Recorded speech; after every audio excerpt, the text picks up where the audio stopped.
Hello all, welcome back to my channel. आज जो हम डिस्कस करेंगे वो बिजनेस स्टैट्स के बहुत ही इंपॉर्टेंट एमसीक्यू देखेंगे जो कॉमर्स और मैनेजमेंट में बहुत इंपॉर्टेंट होने वाले हैं।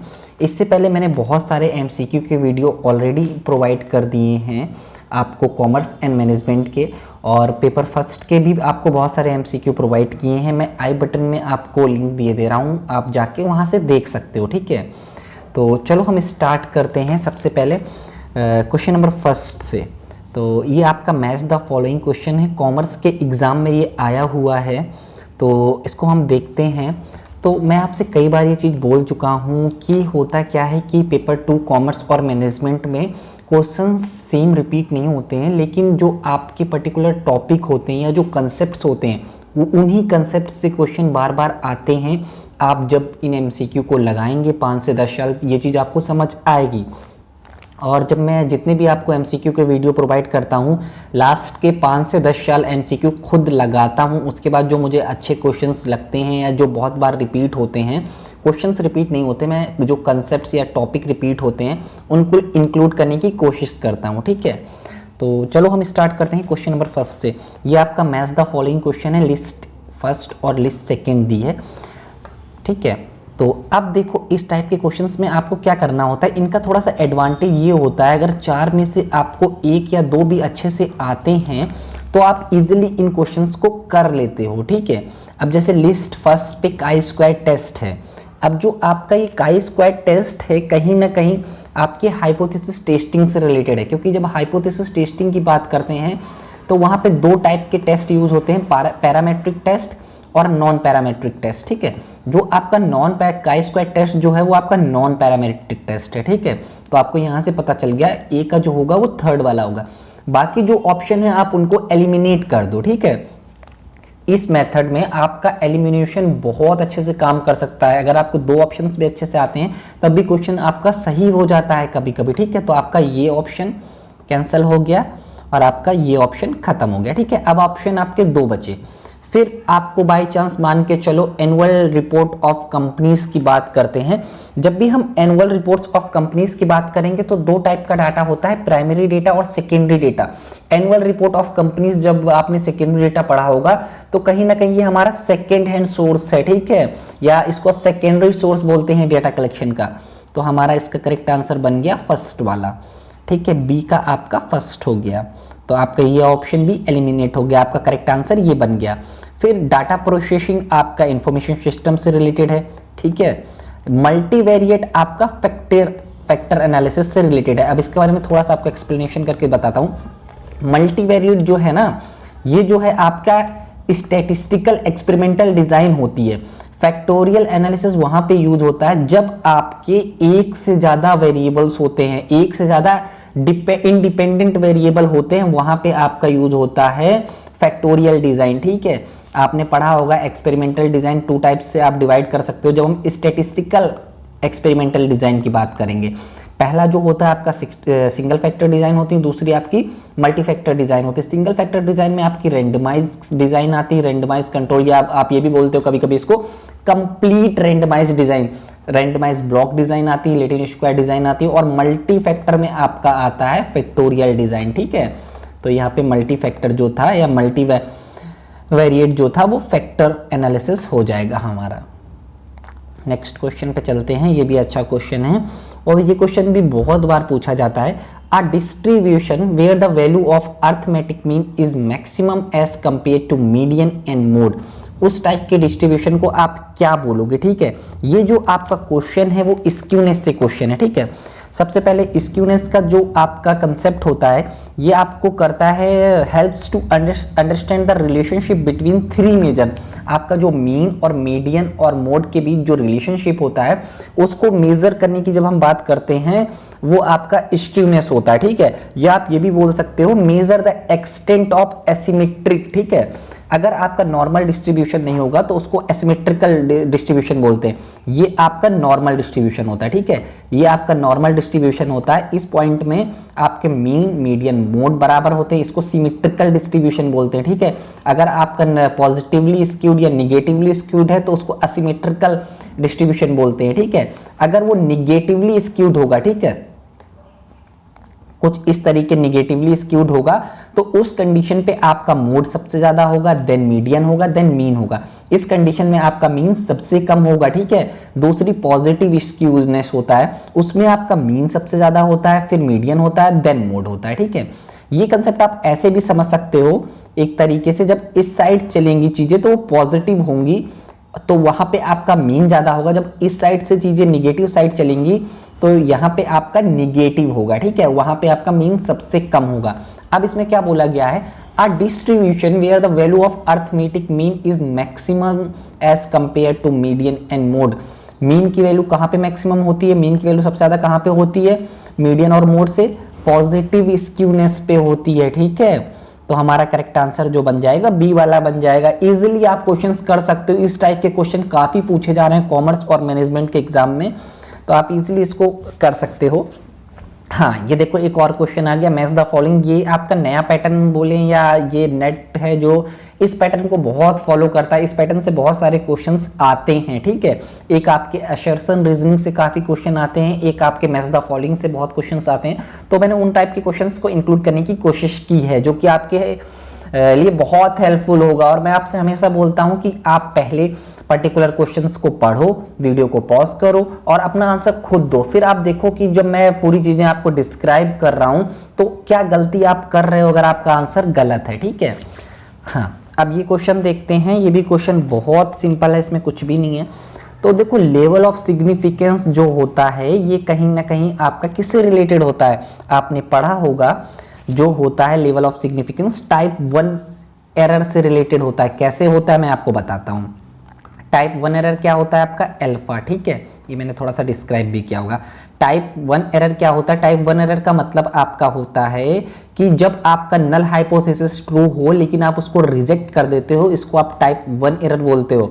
जब इसकी प्रोबेबिलिटी की बात करेंगे, probability of rejecting true null hypothesis is called level of significance, ठीक है। तो हमारा फर्स्ट का आपको पता चल गया, आंसर जो होगा सी होगा, ठीक है भाई। तो आप एलिमिनेट कर दो ऑप्शंस। अब ये दो ऑप्शन आपके पास बचे, फिर बात आती है कि नॉर्मल, जैसे आपको ये पता है नॉर्मल डिस्ट्रीब्यूशन बहुत सिंपल है, ये तो आपका बहुत सिंपल सा कंसेप्ट है, इसके बारे में मोस्टली लोगों को पता होगा कि नॉर्मल डिस्ट्रीब्यूटेड जो सैंपल होगा उस कंडीशन पे आपका जो सैंपल मीन होता है वो पॉपुलेशन मीन के बराबर होता है। कुछ इस तरफ का जो डिस्ट्रीब्यूशन होता है, ऐसा, ये सही से बन नहीं पाया है लास्ट वाले, कुछ ऐसा, तो उस कंडीशन पे जो आपका सैंपल मीन होता है वो पॉपुलेशन मीन के बराबर होता है। चलो अभी भी हम नहीं एलिमिनेट कर सकते क्योंकि दोनों में ए दिया हुआ है, ठीक है। अब देखो नया standard deviation of sampling distribution, देखो स्टैंडर्ड एरर होती, इसको आप बोलते हो स्टैंडर्ड एरर, ठीक है। ये जो होता है वो आपका होता है स्टैंडर्ड एरर। स्टैंडर्ड एरर आपका क्या होता है, उसका एक फॉर्मूला होता है स्टैंडर्ड डेविएशन अपॉन का रूट एन, इसकी डिफिनेशन ही यही होती है। आप जब आप स्टैंडर्ड एरर पढ़ोगे, standard deviation of sampling distribution is called standard error, तो आपको पता चल गया सेकंड वाले का डी होगा हमारा, ये भी एलिमिनेट हो गया और करेक्ट आंसर ये बन गया, ठीक है। पैरामीटर के बारे में मैंने आपको बहुत बताया है, numerical value that describe the characteristics of population, ठीक है। जो आपका पैरामीटर होता है, जब कैरेक्टरिस्टिक्स ऑफ पॉपुलेशन की बात करेंगे तो पैरामीटर होगा, जब आप कैरेक्टरिस्टिक्स ऑफ सैंपल की बात करोगे तो वो आपका स्टैटिस्टिक्स होगा, ठीक है।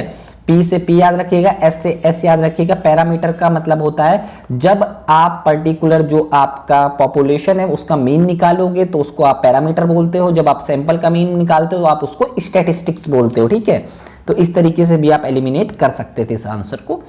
तो हमारा नेक्स्ट, अब जैसे मान के चलो इस क्वेश्चन में आपको कुछ नहीं पता था, आपको पैरामीटर के बारे में पता था, ठीक है, क्योंकि मैंने बहुत पढ़ाया, आपको पता नहीं कितने, आपको मैंने एक रिसर्च की भी वीडियो प्रोवाइड की है जिसमें रिसर्च के बहुत सारे एमसीक्यू अभी प्रोवाइड किए हैं कुछ दिन पहले, तो उसमें मैंने बहुत अच्छे से ये चीज़ डिस्क्राइब की है। बाई चांस आपको सिर्फ एक ऑप्शन के बारे में पता था, ज़्यादा ऑप्शन के बारे में नहीं पता था, तो आप उससे भी इसको एलिमिनेट कर सकते थे। कैसे कि आपका numerical value describe the characteristic population, C third का आपका बी होगा, थर्ड का आपका बी देखो सिर्फ एक ऑप्शन में, तो ऐसे भी आपका करेक्ट आंसर बन जाता, ठीक है। हाँ, ये बहुत अच्छा क्वेश्चन है और बहुत इंपॉर्टेंट भी है।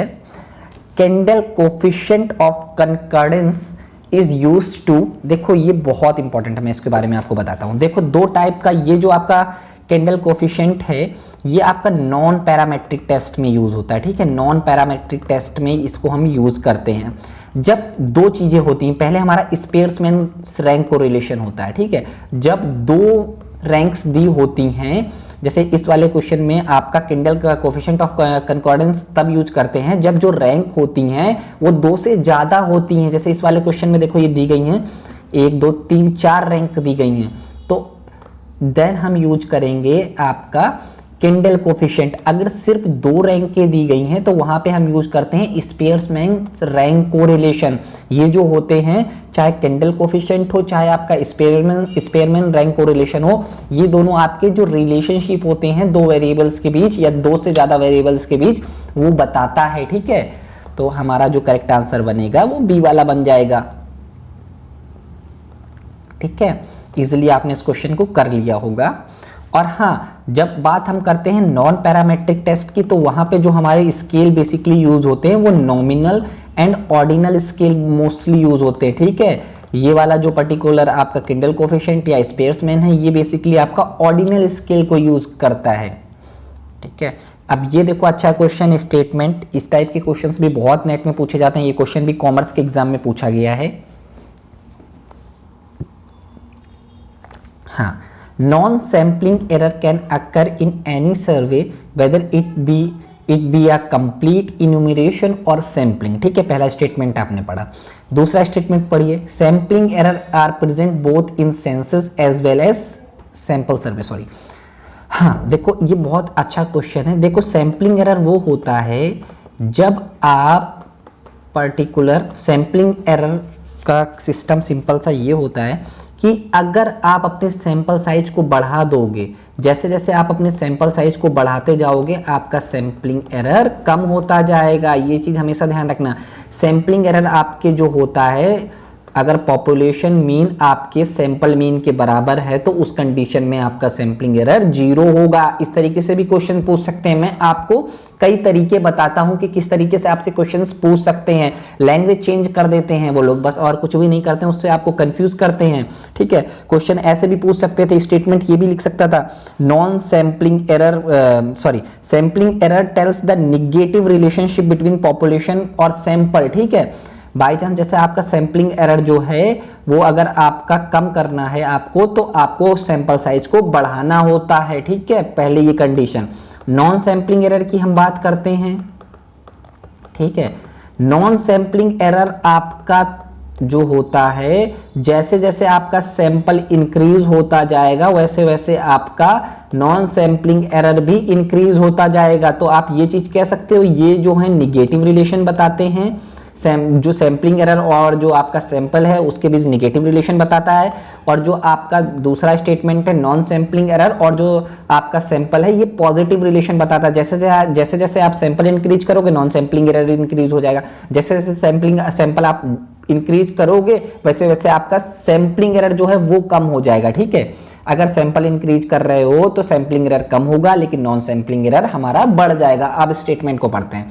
नॉन सैम्पलिंग एरर, ठीक है, can occur in any survey whether it be a complete enumeration और सैम्पलिंग, ठीक है। तो हमारा इसमें क्या दिया गया है आपका कि बिल्कुल सही चीज है भाई। जो नॉन सैम्पलिंग एरर होता है ये हर जगह आपको मिलेगा। सर्वे का मतलब आपका, ठीक है, किसी भी टाइप के सर्वे में आप कंप्लीट इन्यूमरेशन करो या सैम्पलिंग करो। कंप्लीट इन्यूमरेशन का मतलब होता है सेंसस, एक तरीके से कि आप पूरा जितना भी पॉपुलेशन है सबको कंसीडर कर रहे हो अपनी स्टडी में, जो इंडिया में हर 10 साल में होता है। 2011 में हुआ था, देन 2021 में होना है अभी, तो उसका मतलब सेंसस होता है। चाहे सैम्पलिंग आप रिप्रेजेंटेटिव ऑफ पॉपुलेशन लो, इन दोनों चीजों में आपको नॉन सैम्पलिंग एरर तो मिलेगा ही मिलेगा, ठीक है। तो पहला स्टेटमेंट तो बिल्कुल हमारा करेक्ट हो गया भाई। अब पढ़ते हैं दूसरे स्टेटमेंट को। Sampling error are present both in census as well as survey sample survey. तो सेंसस का मतलब होता है कि आप पूरे पॉपुलेशन को स्टडी कर रहे हो। जब आप पूरे पॉपुलेशन को स्टडी करोगे, जो आपका सैंपल मीन है वो पॉपुलेशन मीन के बराबर हो जाएगा इस कंडीशन पे, तो वहां पे आपका सैंपलिंग एरर बिल्कुल भी नहीं होगा ना, वहां पे सैंपलिंग एरर नहीं होगा। अगर सैंपल सर्वे का करेंगे तो वहां पे तो होगा आपका सैंपलिंग एरर, क्योंकि आपके पॉपुलेशन और सैंपल में डिफरेंस है। जब पॉपुलेशन और सैंपल में कोई डिफरेंस नहीं होगा तो उस कंडीशन पे आपका सैंपलिंग एरर बिल्कुल भी नहीं होगा। तो ये कंडीशन हमारी रॉन्ग हो जाएगी, क्योंकि लिखा है बोथ, दोनों में प्रेजेंट होगा, सेंसस में तो आपका बिल्कुल भी नहीं होगा जबकि सैंपलिंग सर्वे में होगा। तो हमारा जो करेक्ट स्टेटमेंट बनेगा वो सी वाला बन जाएगा। ठीक है, हाँ ये क्वेश्चन देखो, ये आपका मैनेजमेंट का क्वेश्चन है और बहुत अच्छा क्वेश्चन है और बहुत सिंपल क्वेश्चन है। ठीक है, ये आपका प्रॉपर्टी होती है जब आप रिग्रेशन पढ़ोगे। मैं आपसे कई बार बोलता हूँ, आपका जो सेंट्रल टेंडेंसी है, आपका इसके बाद रिग्रेशन है, इसके बाद कोरिलेशन है, इनकी जो प्रॉपर्टी है उनसे एक तो क्वेश्चन जरूर पूछे जाते हैं स्टैट्स में, पेपर 2 में, तो उनको बहुत अच्छे से आप प्रिपेयर करो। ठीक है, अब क्वेश्चन आपको क्या दिया गया है, if regression coefficient of X on Y greater than 1, regression coefficient on of y on x must be less than 1। बिल्कुल सही स्टेटमेंट दिया है आपको। ठीक है, और ये क्यों होता है मैं आपको अभी प्रूफ करके भी बताऊंगा सारी चीजें। ठीक है, अब देखो दूसरा स्टेटमेंट क्या है, the geometric mean between two regression coefficient is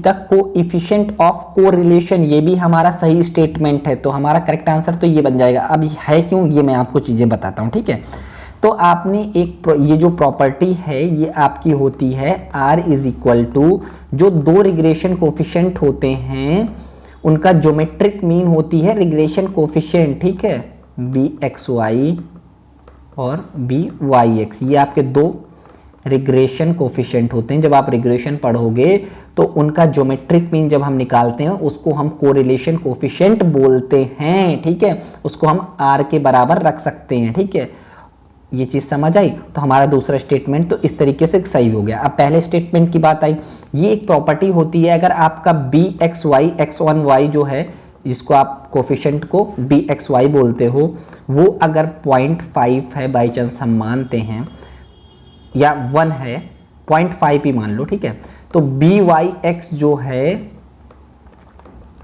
वो 1 हो सकता है, लेकिन दोनों ये जो दोनों हैं ये दोनों एक से ज़्यादा नहीं होंगे। अगर एक एक है तो दूसरा एक से कम होगा। अगर दूसरा 1 है, बाई चांस आप मान के चलो ये आपका 1 है, तो दूसरा वाला जो है ये 1 से कम ही होगा। ऐसा क्यों होता है, ऐसा इसलिए होता है, आपको पता होगा R की वैल्यू हमेशा -1 से +1 के बराबर होती है। ये सब एक दूसरे से चीज़ें आपकी लिंक हैं। अगर आप चीज़ों को सही से नहीं पढ़ोगे या चीज़ों को आप लिंक करना नहीं सीखोगे तो इस एग्ज़ाम को आप कभी नहीं निकाल सकते हो। आप इस एग्ज़ाम को रट्टाफिकेशन से नहीं निकाल सकते हो। आपको इस एग्ज़ाम में एप्लीकेशन बेस्ड क्वेश्चंस मिलते हैं, तो आपको उस तरीके से क्वेश्चंस करना आना चाहिए। ठीक है, क्योंकि आपको पता है R की वैल्यू जो होती है -1 से +1 के बीच होती है। ये फॉर्मूला भी आपको पता है क्योंकि आपने ये इससे प्रूव किया है, ये इसका फॉर्मूला होता है। ठीक है, अब इस कंडीशन पे आप मान के चलो कि आपकी दोनों वैल्यू 1 से ज़्यादा है, एक वैल्यू आपकी 1 है और दूसरी वैल्यू आपकी 1.5 है। तो इस कंडीशन पे जब आप निकालोगे तो R की वैल्यू आपकी 1.22 आ जाएगी। ये पॉसिबल ही नहीं है। R की वैल्यू हमेशा -1 से +1 के बीच होती है। ये चीज़ ध्यान रखिए, आप करके देखिएगा। R की वैल्यू हमेशा -1 से +1 के बीच होती है, उससे +1 से ज़्यादा नहीं हो सकती है। तो ये एक प्रॉपर्टी होती है आपकी। तो हमारा करेक्ट आंसर ये हो गया। प्रॉपर्टी का भी एप्लीकेशन देखो क्योंकि इंपॉर्टेंट क्वेश्चंस उससे आते हैं। हाँ, नेक्स्ट क्वेश्चन ये बहुत सिंपल सा क्वेश्चन है, ये भी मैनेजमेंट पे आया हुआ है। Which of the following test can be applied to ordinal scale data. देखो मैं आपको एक चीज़ बता चुका हूँ कि आपका जो ऑर्डिनल और नॉमिनल स्केल है ये आपके पैरामेट्रिक नॉन पैरामेट्रिक टेस्ट में यूज होते हैं। ठीक है, ये भी देखो एप्लीकेशन है एक तरीके से। आपने सारे स्केल्स पढ़े होंगे, उनका एप्लीकेशन की बात होती है हर जगह। ठीक है, और जो आपका इंटरवल और रेशियो स्केल होता है ये आपके बेसिकली पैरामेट्रिक टेस्ट में यूज होते हैं। ठीक है, अगर आपको पता है कि कौन सा टेस्ट पैरामेट्रिक टेस्ट है, कौन सा टेस्ट नॉन पैरामेट्रिक टेस्ट है, तो इजीली आप इसका आंसर निकाल लोगे। जो आपका जी टेस्ट होता है ये पैरामेट्रिक टेस्ट होता है, ये नॉन पैरामेट्रिक टेस्ट होता है। ठीक है, ये भी आपका नॉन पैरामेट्रिक टेस्ट होता है और ये भी आपका नॉन पैरामेट्रिक टेस्ट होता है। तो इस हिसाब से भी आप इजीली इसका आंसर निकाल सकते थे, कुछ भी प्रॉब्लम ना होती। तो हमारा जो करेक्ट आंसर बनता वो थर्ड वाला बन जाता। अब आपको मैंने ये सारा दिया है हाइपोथेसिस टेस्टिंग, कौन से टेस्ट आपके पैरामेट्रिक टेस्ट होते हैं, कौन से टेस्ट आपके नॉन पैरामेट्रिक टेस्ट होते हैं। नॉन पैरामेट्रिक टेस्ट में भी काई स्क्वायर टेस्ट जो होता है सबसे इंपॉर्टेंट होता है, क्योंकि ये 1 सैंपल में भी आप यूज कर सकते हो, 2 सैंपल में भी इसको आप यूज कर सकते हो, अगर इंडिपेंडेंट है, अगर पेयर्ड है तब भी आप इसको यूज कर सकते हो। तो आप इसको अच्छे से पढ़ो, काई स्क्वायर टेस्ट बहुत इंपॉर्टेंट है, ठीक है। तो इसका जो करेक्ट आंसर बन गया वो 1, 3 और 1, 3 और 4 बन गया, ठीक है हमारा। नेक्स्ट क्वेश्चन पे चलते हैं। Give the following data, calculate the regression coefficient of x on y, Pearson correlation coefficient +8, regression coefficient y on x +0.8, ठीक है। तो ये भी अच्छा क्वेश्चन है और बहुत इंपॉर्टेंट क्वेश्चन है। एक क्वेश्चन ये रह गया था, मैंने आपको MCQ प्रोवाइड किए हैं, जितने भी आपके पर्टिकुलर न्यूमेरिकल क्वेश्चंस आते हैं, चाहे फाइनेंशियल मैनेजमेंट का हो, चाहे आपका इकोनॉमिक्स से बहुत सारे न्यूमेरिकल क्वेश्चन आते हैं, स्टेट से बहुत सारे न्यूमेरिकल क्वेश्चन आते हैं, कभी कभी प्रोडक्शन एंड ऑपरेशन मैनेजमेंट से आते हैं। तो उन सब का मैंने 2 वीडियो बनाए हैं, जिसमें जितने भी न्यूमेरिकल क्वेश्चन आए हैं 2010 से 20 के बीच आपके कॉमर्स और मैनेजमेंट पे, उन्हें मैंने कवर किया है। आप जाके वो वीडियो भी देख सकते हो, मैं आई बटन पे आपको उसका लिंक दे देता हूँ, ठीक है। ये क्वेश्चन मैंने उसमें कवर नहीं किया था और ये अच्छा क्वेश्चन है बट, ठीक है। तो इसको सॉल्व करने के लिए आपको जो प्रॉपर्टी थी वो ये पता होनी चाहिए। R जो होता है वो हमारा होता है geometric mean of 2 regression coefficient, ठीक है, BYX।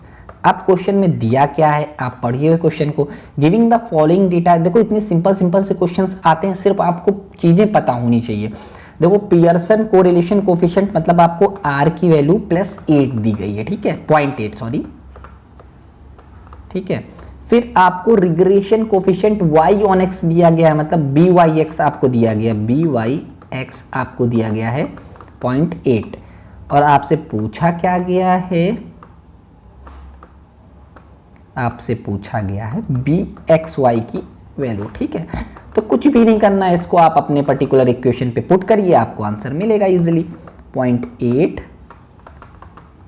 BXY की वैल्यू आपको पता नहीं है, आपको फाइंड करनी है, ठीक है, और BYX की वैल्यू आपको 0.8 दी है, दोनों का आप स्क्वायर कर दीजिए, ये आपका 0.64 हो जाएगा, ठीक है, और ये आपका BXY मल्टीप्लाई 0.08 हो जाएगा, ठीक है। अब इसको आप इससे जब डिवाइड करेंगे तो 0.80 जो हमारा करेक्ट आंसर बनेगा इस क्वेश्चन का। इजीली आपने इसको भी फाइंड कर लिया होगा, कुछ भी नहीं था इस क्वेश्चन पे। अब नेक्स्ट क्वेश्चन चलते हैं। A distribution that is relatively peaked compare to a normal well shape distribution is referred to. अब ये जो क्वेश्चन है ये हमारा क्रोटेशियस से क्वेश्चन है, ठीक है। क्रोटेशियस का मतलब होता है, क्या बताता है आपके kurtosis, measure of the degree of peakedness of frequency distribution, ठीक है। आपका देखो ये जो आपका सेकेंड वाला डिस्ट्रीब्यूशन है ये आपका नॉर्मल डिस्ट्रीब्यूशन है, इसको आप नॉर्मल डिस्ट्रीब्यूशन बोलते हो, ठीक है, इसको आप नॉर्मल डिस्ट्रीब्यूशन बोलते हो। फिर जो इससे ऊपर, और अगर इसके टर्म की बात करें तो इसको मेसोक्रेटिक बोलते हैं, ठीक है, मेसोक्रेटिक बोलते हैं, ठीक है। और जो सबसे ऊपर होता है जो उसको बोलते हैं लेप्टोक्रेटिक, ठीक है। जो आपका सबसे नीचे होता है उसे बोलते हैं प्लेटोक्रेटिक, ठीक है। अब याद करने का एक तरीका है, वैसे मैं आपका जो शॉर्ट मेथड्स होते हैं उन पे थोड़ा कम फोकस करता हूँ, बट लेकिन इसका एक सिंपल सा होता है कि पहले में जो सबके ऊपर लेट रहा है तो उसको आप लिप्टोक्रेटिक बोल देते हो। देखो सबके ऊपर लेट रहा है तो इसको आप लिप्टोक्रेटिक बोल देते हो, ठीक है। फिर मेसोक्रेटिक आप इसलिए बोलते हो क्योंकि ये मिडिल में होता है, ठीक है, ये आपका मिडिल में होता है, मेसोक्रेटिक हो गया। फिर ये जो प्लेन होता है इसलिए आप इसको प्लेटिक्रेटिक बोल देते हो, ठीक है। तो ये आप इजीली, आप क्वेश्चन में पूछा क्या गया है, a distribution that is relatively peaked, मतलब ज्यादा peaked compare to normal well, ठीक है, नॉर्मल डिस्ट्रीब्यूशन आपका है, इसके पीक्ड कौन सा डिस्ट्रीब्यूशन होता है, ये आपका लेप्टोक्रेटिक होता है, ठीक है। जो आपका करेक्ट आंसर बन गया वो सी वाला बन गया इजीली। क्वेश्चन 10, ये भी अच्छा क्वेश्चन है, एप्लीकेशन बेस्ड क्वेश्चन है, सॉरी कहाँ गया, हाँ। तो देखो ये सिंपल सा आपको पर्टिकुलर, अगर आपने फॉर्मूला पढ़े होंगे तो आप इजीली कर लोगे। देखो मैं कोरिलेशन का आपका बहुत बार फॉर्मूला बता चुका हूँ, R = √BXY BYX, और ये क्वेश्चंस आए हुए हैं, सारे क्वेश्चंस ऐसे इंक्लूड किए हैं जो कई बार रिपीट हुए हैं, मतलब कई बार आए हुए हैं, ठीक है। थर्ड का जो है वो ए हो गया आपका, थर्ड का ए, तो आपका ये एलिमिनेट हो गया, ठीक है। फिर बात आती है प्रोबेबल एरर की, ठीक है। ये भी कहीं ना कहीं जो कंसेप्ट है आपका कोरिलेशन से ही रिलेटेड है, ठीक है। जब आप कोरिलेशन पढ़ोगे तो ये कंसेप्ट भी आप पढ़े होगे, ठीक है। इसका पर्टिकुलर फॉर्मूला होता है आपका 0.6745 माइनस आर स्क्वायर अपॉन का रूट का n, ठीक है। तो यहाँ पे आपको कंफ्यूज करने की बात की गई है। यहाँ पे क्या दे दिया गया 2/3, जब आप 2/3 का मल्टीप्लाई डिवाइड करोगे तो आपका जो आंसर आएगा 0.67 ही आएगा। आप करके देख लो, ठीक है। सिर्फ आप आपको कंफ्यूज करने के लिए ये दिया गया, तो आपको पता चल गया ए का सी होगा फर्स्ट का, ठीक है। तो ऐसे आपने एलिमिनेट कर लिया, तो इसका जो करेक्ट आंसर बन गया वो इजिली बन गया। स्टैंडर्ड एरर मैंने आपको बताया स्टैंडर्ड डेविएशन अपॉन का रूट का n होता है, ठीक है। उसका फॉर्मूला भी मैं ऑलरेडी आपको बता चुका हूं, तो करेक्ट आंसर हमारा ए बन गया। Next question, if the standard deviation of population is 20, the standard error of mean is then the sample size. तो सिंपल सा फॉर्मूला है आपका स्टैंडर्ड एरर का, इजिली आप कर सकते हो इसको। Standard error is equal to, ये इससे पहले वाले MCQ में भी हमने देखा है, रूट n, ठीक है। ये फॉर्मूला होता है। तो इस क्वेश्चन पे आपको स्टैंडर्ड डेविएशन पॉपुलेशन का दिया गया है 20, स्टैंडर्ड एरर आपको स्टैंडर्ड एरर नहीं दिया, standard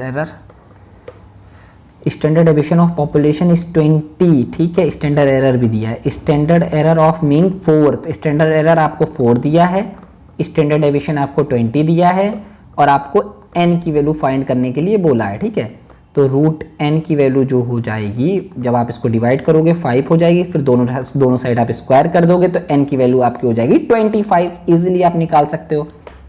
next question, which one of the following is not measure of dispersion. Measure of dispersion आपका बहुत इंपॉर्टेंट कंसेप्ट है, इससे बहुत सारा क्वेश्चंस पूछा जाता है, जिसमें सबसे ज्यादा जो क्वेश्चंस पूछा जाता है स्टैंडर्ड डेविएशन और वेरिएंस, इन दोनों से बहुत क्वेश्चंस पूछे जाते हैं। इन दोनों को बहुत अच्छे से प्रिपेयर करिए और बहुत इंपॉर्टेंट है। देखो, मेजर ऑफ डिस्पर्जन जो होते हैं आपके 2 टाइप्स के होते हैं, एब्सोल्यूट होते हैं, रिलेटिव होते हैं। एब्सोल्यूट में आपका रेंज होता है, क्वार्टाइल डेविएशन होता है, मीन एब्सोल्यूट डेविएशन होता है, स्टैंडर्ड डेविएशन होता है और वेरिएंस भी होता है, ठीक है। वेरिएंस इसमें इंक्लूड नहीं किया गया। अगर रिलेटिव की बात करेंगे तो कोफिशिएंट ऑफ वेरिएशन होता है, कोफिशिएंट ऑफ क्वार्टाइल डेविएशन होता है, कोफिशिएंट ऑफ मीन डेविएशन होता है, ठीक है। इसमें हाईएस्ट माइनस लोवेस्ट होता है, इसका Q3 माइनस Q1 होता है। इसका भी सिंपल सा फॉर्मूला होता है, sigma x minus X bar is equal to n। Standard deviation का फॉर्मूला भी आपका सिंपल सा होता है, x माइनस एक्स बार का होल ऑफ स्क्वायर अपॉन का n, ठीक है। इजीली आप कर ले होगे इसको, रूट, इसमें रूट लगा देते हैं, ठीक है। अब इसमें पूछा क्या गया है कि कौन सा आपका मेजर ऑफ डिस्पर्जन नहीं है। क्वार्टाइल, देखो रेंज आपका होता है, मीन डेविएशन आपका होता है, ठीक है, स्टैंडर्ड डेविएशन होता है, लेकिन क्वार्टाइल नहीं होता है, क्वार्टाइल नहीं होता है। ये आपका मीडियन से रिलेटेड कंसेप्ट है, इसको पढ़िएगा, मीडियन से रिलेटेड कंसेप्ट है ये आपका, ठीक है। क्वार्टाइल डेविएशन होता है, इंटर क्वार्टाइल आपका होता है, लेकिन क्वार्टाइल आपका नहीं होता है मेजर, ठीक है। नेक्स्ट क्वेश्चन पे चलते हैं, ये भी अच्छा क्वेश्चन है आपका। From a population with mean of 220 and standard deviation of 30, a sample of 36 drawn error, calculate the standard error of the. इसमें भी स्टैंडर्ड एरर पूछा है, कुछ भी नहीं, सिंपल है। ये मैनेजमेंट में एक बार क्वेश्चन आपका आया हुआ है, standard error is equal to standard deviation upon का रूट का n, कुछ भी नहीं, सिंपल सा है। For the population mean of 220, standard deviation of 30, ठीक है। अब हाँ देखो, स्टैंडर्ड डेविएशन आपको दिया गया है 30, ठीक है, और आपको सैंपल दिया गया है 36, तो रूट का 36 आप निकालोगे, तो जब इसका आप रूट करोगे तो आपका 6 आएगा, जब 6/5 करोगे तो आपका आंसर 5 आ जाएगा easily, 5 6 30। Next question, part of descriptive statistics do not include. देखो, 2 टाइप्स की स्टैटिस्टिक्स होती है हमारी, डिस्क्रिप्टिव और इन्फ्रेंशियल। देखो, डिस्क्रिप्टिव स्टैटिस्टिक्स जो होती है वो आपके पॉपुलेशन पे काम करती है, ठीक है, ये ध्यान रखिएगा। डिस्क्रिप्टिव स्टैटिस्टिक्स आपके पॉपुलेशन पे काम करती है, जो आपकी इन्फ्रेंशियल स्टैटिस्टिक्स होती है वो आपकी सैंपल पे ज्यादा काम करती है, ठीक है। डिस्क्रिप्टिव स्टैटिस्टिक्स के जो टूल होते हैं, major of central tendency and measure of dispersion होते हैं बेसिकली, ठीक है। जो आपका इन्फ्रेंशियल स्टैटिस्टिक्स का होता है वो हाइपोथेसिस टेस्टिंग, आपका रिग्रेशन, आपका कोरिलेशन, ये ज्यादा आपके यूज होते हैं यहाँ पे, ठीक है। जो डिस्क्रिप्टिव स्टैटिस्टिक्स का काम होता है वो होता है कलेक्शन ऑफ डेटा, ठीक है, organising of data, summarising of data, interpreting of data जो काम होता है वो इन्फ्रेंशियल स्टैटिस्टिक्स का होता है। देखो आई से आपको याद रखना है, ये आपका इन्फ्रेंशियल स्टैटिस्टिक्स का पार्ट होता है। ठीक है, जब आप पॉपुलेशन से मतलब आप सैंपल, कोई आपका स्मॉल सैंपल है, पॉपुलेशन पे आप इन्फर कर रहे हो, पॉपुलेशन के बारे में आप रिजल्ट निकाल रहे हो, तो उसको आप बोलते हो इन्फ्रेंशियल स्टैटिस्टिक्स। ठीक है, इसको मैं और आगे भी अच्छा से एग्जांपल देख के डिस्क्राइब करूंगा, तो आपको ये पता चल गया जो इंटरप्रिटेशन ऑफ डेटा होता है वो इसका पार्ट नहीं होता है। देखो इसमें लिखा भी है, drawing conclusion about a population based on data observe in sample. Sample का डाटा लेके हम पॉपुलेशन के बारे में कंक्लूजन ड्रॉ करते हैं, तो उसको आप इन्फ्रेंशियल स्टैटिस्टिक्स बोलते हो। ठीक है, नेक्स्ट क्वेश्चन। हाँ, ये क्वेश्चन भी आपका आया हुआ है और बहुत अच्छा क्वेश्चन है, इस पे हम थोड़ा सा डिस्कशन करते हैं। तो देखो सबसे पहले आपका बात आता है रैंडम सैम्पलिंग का। तो रैंडम सैम्पलिंग आपको पता है, जो आपकी रैंडम सैम्पलिंग होती है उसको आप प्रोबेबिलिटी सैम्पलिंग भी बोलते हो। ठीक है, रैंडम सैम्पलिंग को आप प्रोबेबिलिटी सैम्पलिंग भी बोलते हो, या प्रोबेबिलिटी सैम्पलिंग का पार्ट होती है। प्रोबेबिलिटी सैम्पलिंग वो होती है जहां पे जितना भी आपका पॉपुलेशन है उसके सैंपल में जाने के इक्वल चांसेस होते हैं, वहां पे बायसनेस कम होती है। ठीक है, नॉन प्रोबेबिलिटी सैम्पलिंग में बायसनेस ज़्यादा होती है। ये इसके टाइप्स हैं, ऑलरेडी मैंने आपको रिसर्च के वीडियो में बहुत अच्छे से एक्सप्लेन किया है, इसको आप जाके वहाँ से देख सकते हो। बहुत अच्छा कंसेप्ट है ये आपका, इससे भी हर बार क्वेश्चंस पूछे ही जाते हैं। तो फर्स्ट का थर्ड हो गया भाई, ये कैंसिल, अब ये 3 बचे। ठीक है, हाइपोथेसिस टेस्टिंग। जब हम हाइपोथेसिस टेस्टिंग की बात करते हैं तो कहीं ना कहीं जो हमारा बीटा एरर की बात आती है, अल्फा और बीटा एरर की बात जो आएगी वो हाइपोथेसिस टेस्टिंग पे ही आती है। ठीक है, जब मैंने आपको पढ़ाया था अल्फा एरर, वैसे ही आपका बीटा एरर भी होता है। तो बी का आपको पता चल गया, बी का जो होगा वो 4th होगा। ठीक है, बी का आपका जो होगा 4th होगा, तो ये आपका और एलिमिनेट हो गया। क्वेश्चनायर की बात करेंगे तो क्वेश्चनायर हमारा स्ट्रक्चर्ड होता है। ठीक है, क्वेश्चनायर हमारा जो होता है स्ट्रक्चर होता है। ठीक है, एक क्वेश्चन है, क्वेश्चनायर और शेड्यूल में क्या डिफरेंस होता है आप लोग बताइएगा। बहुत अच्छा क्वेश्चन है, इससे भी आपके आंसर्स पूछे जाते हैं कभी कभी। ठीक है, इससे भी आपके आंसर्स पूछे जाते हैं। तो सी का हमारा जो हो जाएगा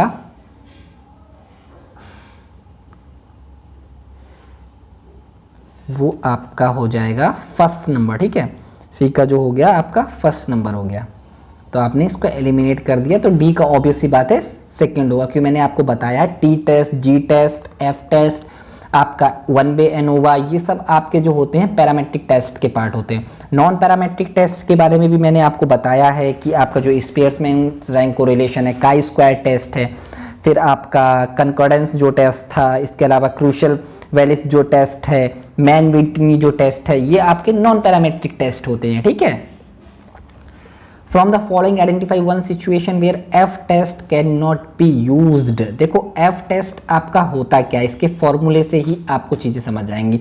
F test होता है large sample variance divided by smaller sample variance. तो आपको इसके लिए एटलीस्ट स्टैंडर्ड डेविएशन या वेरिएंस दोनों पता होने चाहिए। अगर आपको स्टैंडर्ड डेविएशन और वेरिएंस नहीं पता है तो आप F टेस्ट का यूज नहीं कर सकते हो। ठीक है, to compare more than 2 population means बिल्कुल सही बात है, आराम से यूज हो जाएगा। ठीक है, कोई दिक्कत नहीं। To test the hypothesis about the single population variance. ठीक है, इसको अभी रोकते हैं। To test the hypothesis about two population variance, ये भी हो जाएगा। रेंडमाइज ब्लॉक डिजाइन जो आपकी एक्सपेरिमेंटल डिजाइन होती है स्टैटिस्टिकल, उसमें भी यूज होता है। लेकिन जब आपका सिंगल पॉपुलेशन वेरिएंस दिया होगा तब हम इसको फाइंड नहीं कर सकते हैं, हमें 2 पॉपुलेशन के सैंपल के ये वेरिएंस चाहिए होते हैं इस कंडीशन पे। तो हमारा करेक्ट आंसर बी हो जाएगा इसमें। Studying a small sample of people in a population to do infer information about the large population is done in inferential statistics. मैंने आपको बताया है जब आप स्मॉल सैंपल के बारे में स्टडी करके एक लार्ज पॉपुलेशन के बारे में रिजल्ट या कंक्लूजन ड्रॉ करते हो उसको आप बोलते हो इन्फ्रेंशियल स्टैटिस्टिक्स। ठीक है, अब डिस्क्रिप्टिव स्टैटिस्टिक्स और इन्फ्रेंशियल स्टैटिस्टिक्स में मैंने डिफरेंस भी बताया है। जो आपकी डिस्क्रिप्टिव स्टैटिस्टिक्स होती है वो स्मॉलर डेटा पे काम करती है, जबकि आपकी इन्फ्रेंशियल स्टैटिस्टिक्स होती है वो लार्ज डेटा सेट पे काम करती है। ठीक है, ये सिंपल होती है लेकिन ये कॉम्प्लेक्स होती है। यहाँ पे आपका जो डेटा होता है इंटायर मतलब पूरा जितना भी पॉपुलेशन है उस सारे डेटा पे आप पर्टिकुलर उसको उसके बेस्ड होता है, ठीक है। और यहाँ पे जो डेटा निकालते हो वो आप सैंपल से निकालते हो, मतलब जो भी आप रिजल्ट निकालते हो वो सैंपल से निकालते हो, लेकिन वो रिप्रेजेंट करता है पूरे पॉपुलेशन को, ठीक है। यहाँ पे एरर के चांसेस बहुत कम होते हैं, यहाँ पे एरर के चांसेस ज़्यादा होते हैं, सिंपल सा। हाँ, which of the following test assume that the underlying data are normal distributed. देखो दो टाइप के टेस्ट हमने आपको बताए हैं, parametric test, non parametric test, ठीक है। पैरामेट्रिक टेस्ट के कुछ एजम्पशंस होते हैं। पैरामेट्रिक टेस्ट जो होता है एक एजम्पशन बेस्ड है, इसमें आपका पैरामीटर या एजम्पशंस आपको पॉपुलेशन के बारे में अच्छे से पता होता है, ठीक है। इसमें आपको कोई एजम्पशन नहीं माने होते हैं और यहाँ पे पॉपुलेशन के बारे में आपको नहीं पता होता है नॉन पैरामेट्रिक टेस्ट पे। और आप जब पैरामेट्रिक टेस्ट की बात करते हो वहाँ पे आपका नॉर्मल प्रोबेबिलिटी डिस्ट्रीब्यूशन यूज होता है या नॉर्मल डिस्ट्रीब्यूशन यूज होता है कुछ इस तरीके। लेकिन जो आपका नॉन पैरामेट्रिक टेस्ट होता है वहाँ पे कोई भी कभी पॉजिटिवली स्क्यूड यूज होता है, कभी नेगेटिवली स्क्यूड यूज होता है, कभी कोई भी आपका डिस्ट्रीब्यूशन यूज हो सकता है। जैसे पॉजिटिवली स्क्यूड आपका यूज होता है काई स्क्वायर टेस्ट पे, ठीक है। आप देखिएगा यहाँ पे आप सेंट्रल टेंडेंसी के लिए मीन वैल्यू लेते हो, यहाँ पे आप सेंट्रल टेंडेंसी के लिए मीडियन वैल्यू लेते हो यहाँ पे, क्योंकि जो यहाँ पे डेटा होता है वो हमारा जो होता है बेसिकली नॉमिनल और ऑर्डिनल स्केल पे होता है, उसको आप मीडियन से ही कहीं ना कहीं फाइंड कर सकते हो। यहाँ पे जो आपका डेटा होता है वो इंटरवल और रेशियो स्केल पे होता है, तो इसलिए यहाँ पे हम लोग मीन लेते हैं। Require previous knowledge about population, यहाँ पे आपको पॉपुलेशन के बारे में पता होना चाहिए, यहाँ पे कोई ज़रूरत नहीं होती पॉपुलेशन के बारे में पता होना। तो आपको पता चल गया कि नॉर्मल डिस्ट्रीब्यूशन किस टाइप के टेस्ट के लिए इंपॉर्टेंट है, वो आपके इंपॉर्टेंट है पैरामेट्रिक टेस्ट के लिए, ठीक है। वो आपका इंपॉर्टेंट है पैरामेट्रिक टेस्ट के लिए। पैरामेट्रिक टेस्ट आपका कौन सा होता है, जी टेस्ट होता है, टी टेस्ट होता है, 1 ANOVA आपका होता है। ये आपका जो अगला है मैन विटनी टेस्ट, जो ये आपका नॉन पैरामेट्रिक टेस्ट होता है। स्पेसमैन रैंक कोरिलेशन जो है वो भी आपका नॉन पैरामेट्रिक टेस्ट होता है। जो हमारा करेक्ट आंसर इसमें बन जाएगा ए, बी एंड सी बन जाएगा, ठीक है। इजीली आप कर सकते हो इसको। हाँ, ये अच्छा क्वेश्चन है, ये भी आया हुआ है आपके मैनेजमेंट के पेपर में। विच of the following statement is true about Pearson correlation, ठीक है। इसको पढ़िएगा, चीज़ें आपको ईजिली समझ आएंगी, ऐसा नहीं कि समझ नहीं आएंगी। तो इसको पढ़ते हैं, पढ़ना स्टार्ट करते हैं हम। Correlation value range between -1 to +1, ये तो मैं आपको कई बार बता चुका हूँ, बिल्कुल सही स्टेटमेंट दिया गया है, ठीक है भाई। A correlation value of 0.7 indicate that they may be overall positive correlation, बिल्कुल सही चीज़ है। जब अगर आपका पॉजिटिव वैल्यू है तो वो आपका पॉजिटिव कोरिलेशन बता रहा है। पॉजिटिव कोरिलेशन का मतलब होता है सेम डायरेक्शन पे मूव हो रहा है। अगर एक वेरिएबल इंक्रीज होगा तो दूसरा वेरिएबल भी आपका इंक्रीज होगा, ठीक है। Between the two variables being analyse, बिल्कुल सही स्टेटमेंट है। A correlation value -0.7 indicate that may be overall positive, नहीं, ये निगेटिव कोरिलेशन बता रहा है आपको, निगेटिव रिलेशनशिप बता रहा है। जब एक वेरिएबल इंक्रीज होगा तो दूसरा वेरिएबल आपका डिक्रीज होगा इस कंडीशन पे, तो ये स्टेटमेंट हमारा रॉन्ग हो गया। A significant correlation implies that some sort of casual relationship between, बिल्कुल भी नहीं। आपका जो कोरिलेशन होता है वो कैजुअलिटी नहीं बताता है। कैजुअलिटी जो है वो आपका रिग्रेशन एनालिसिस बताता है। जब आप रिग्रेशन की बात करते हो वहाँ पे आपका कैजुअलिटी की बात होती है, ठीक है। तो ये स्टेटमेंट भी हमारा गलत हो गया। A correlation value 0 indicate that there is no overall trend in one variable as the other increase और डिक्रीज, सही बात है। अगर आपका कोरिलेशन 0 है, आपको कोई फर्क नहीं पड़ता आप वेरिएबल इंक्रीज हो रहा है या डिक्रीज हो रहा है, तो हमारा जो स्टेटमेंट सही हो गया फर्स्ट, सेकेंड और आपका फिफ्थ, मतलब A, B and E correct answer बन गया। इजिली आप इसको कर लिए होंगे।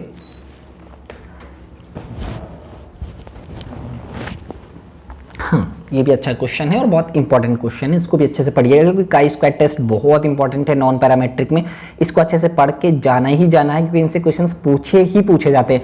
और मैंने इनके बारे में अच्छा सा करवाया भी है, एक वीडियो मैंने प्रोवाइड किया है जिसमें जितने भी टेस्ट हैं और जितने भी स्केल्स हैं उनके बारे में बहुत अच्छे से डिस्क्राइब किया है। आप जाके वो देख सकते हो, आपके लिए हेल्पफुल होगा वो डेफिनेटली, ठीक है। अब देखो इसमें क्या बोला गया है, असर्शन पे, असर्शन पढ़ते हैं। Chi square test use to measure the association between two attributes, बिल्कुल सही चीज़ है।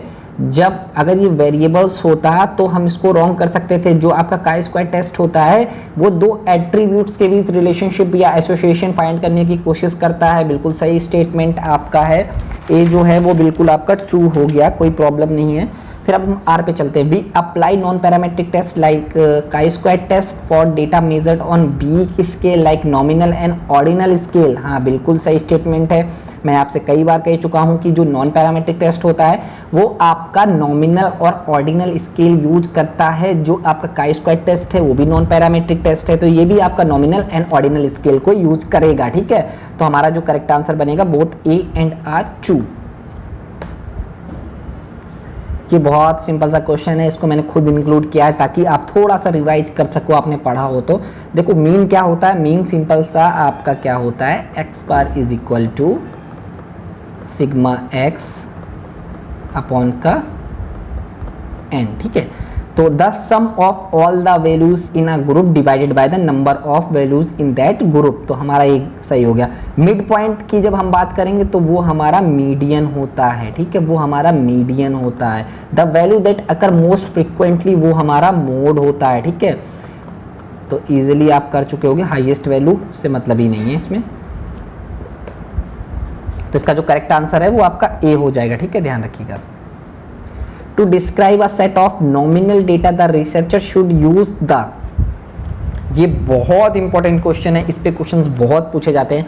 जब हम नॉमिनल डेटा की बात करते हैं तो उस समय जो मैथमेटिकल ऑपरेशन यूज या मैथमेटिकल ऑपरेशन के लिए यूज होता है वो हमारा मॉड यूज होता है। ठीक है, उस समय हमारा मॉड यूज होता है। और जो आप नॉमिनल डेटा का यूज करते हो बेसिकली आप आइडेंटिफिकेशन के लिए यूज, मतलब नॉमिनल जो स्केल होता है वो आइडेंटिफिकेशन के लिए यूज करते हैं। ठीक है, फिर बात आती है ऑर्डिनल स्केल की, तो ऑर्डिनल स्केल में हमारे जो यूज हो सकते हैं, मोड यूज हो सकता है, मीडियन भी यूज हो सकता है। ठीक है, लेकिन मोस्टली जो यूज होता है वो मीडियन यूज होता है। ठीक है, फिर बात आती है इंटरवल स्केल की, देन मोड भी यूज कर सकते हो आप, मीडियन भी यूज कर सकते हो आप, मीन भी यूज कर सकते हो। ठीक है, इस कंडीशन पे तो मोस्टली जो यूज होता है वो मीन होता है इन दोनों कंडीशन पे। जो ये जो दो स्केल हैं ये हमारे स्ट्रॉन्ग स्केल होते हैं, और ये जो नॉमिनल एंड ऑर्डिनल स्केल हैं इनको हम लोग वीक स्केल भी बोलते हैं। ठीक है, ये जो है आपके डिस्क्रीट डेटा को रिप्रेजेंट करते हैं। बहुत सारे डिफरेंस हैं या चीज़ें हैं, इन पे क्वेश्चंस पूछे जाते हैं। ठीक है, इंटरवल और रेशियो स्केल हैं, ये कॉन्टिन्यूस डेटा पे आपको रिप्रेजेंट करते हैं। ठीक है,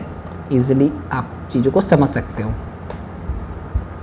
Which of the following is the non-parametric equivalent to one-way ANOVA with 3 treatment?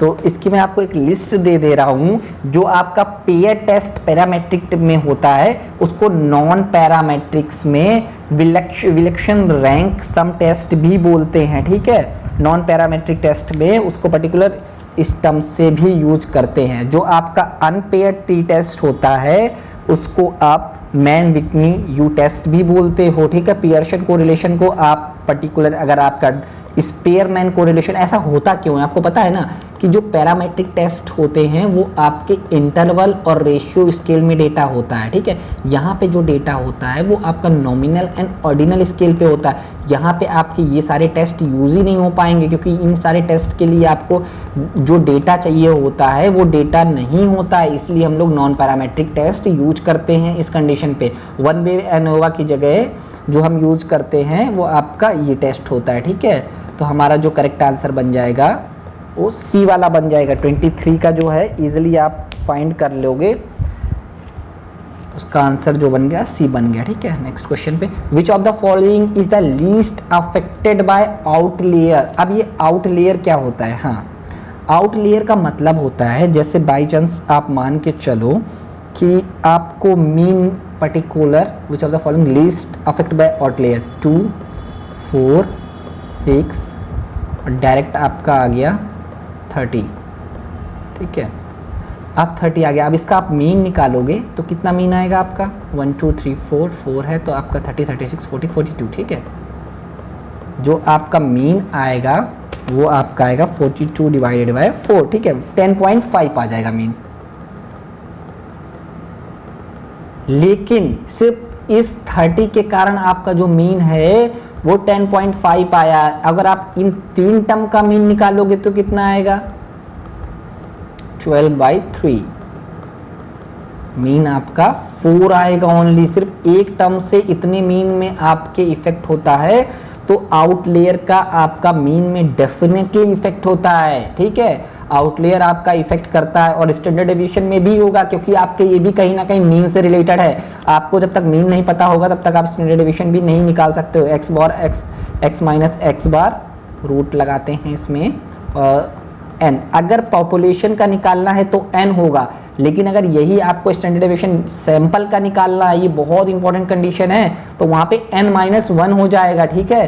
कभी कभी आपसे क्या बोलते हैं कि आपका जो सैंपल साइज है 30 से कम है, इस कंडीशन पे भी जो आपका डिनोमिनेटर आएगा वो n-1 आएगा। ये चीज अच्छे से ध्यान रखिएगा आप,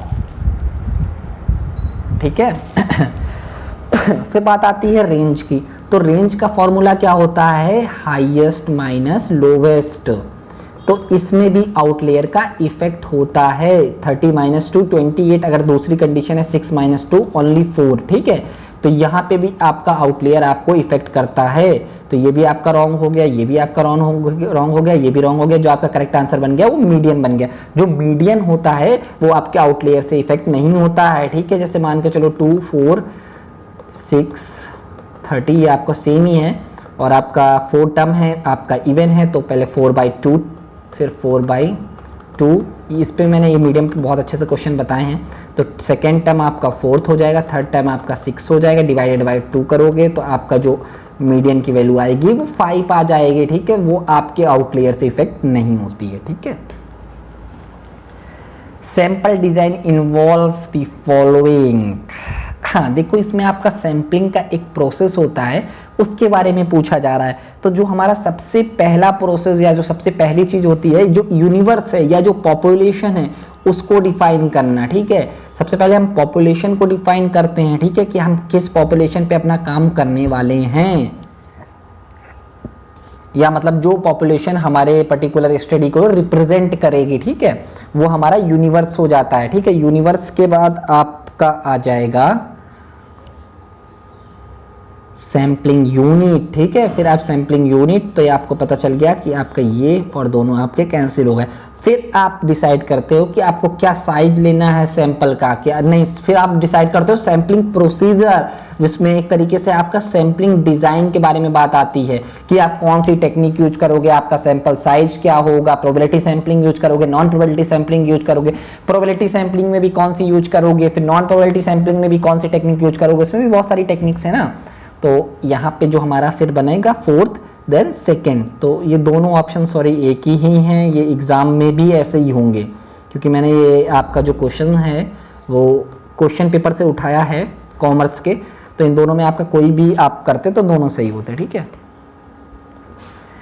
3 tools use to assess the variability are. देखो, जब वेरिएबिलिटी की बात करते हैं तो हम यूज करते हैं मेजर ऑफ डिस्पर्जन, ठीक है। जब हम बात करते हैं 3 टूल की, तो मीन, मीडियन और मोड है, ये आपके सेंट्रल टेंडेंसी के पार्ट हैं, तो इनका तो यूज होगा नहीं। रेंज, स्टैंडर्ड डेविएशन तो है, लेकिन मीन जो है वो आपका सेंट्रल टेंडेंसी का पार्ट है भाई, ये भी गलत हो गया।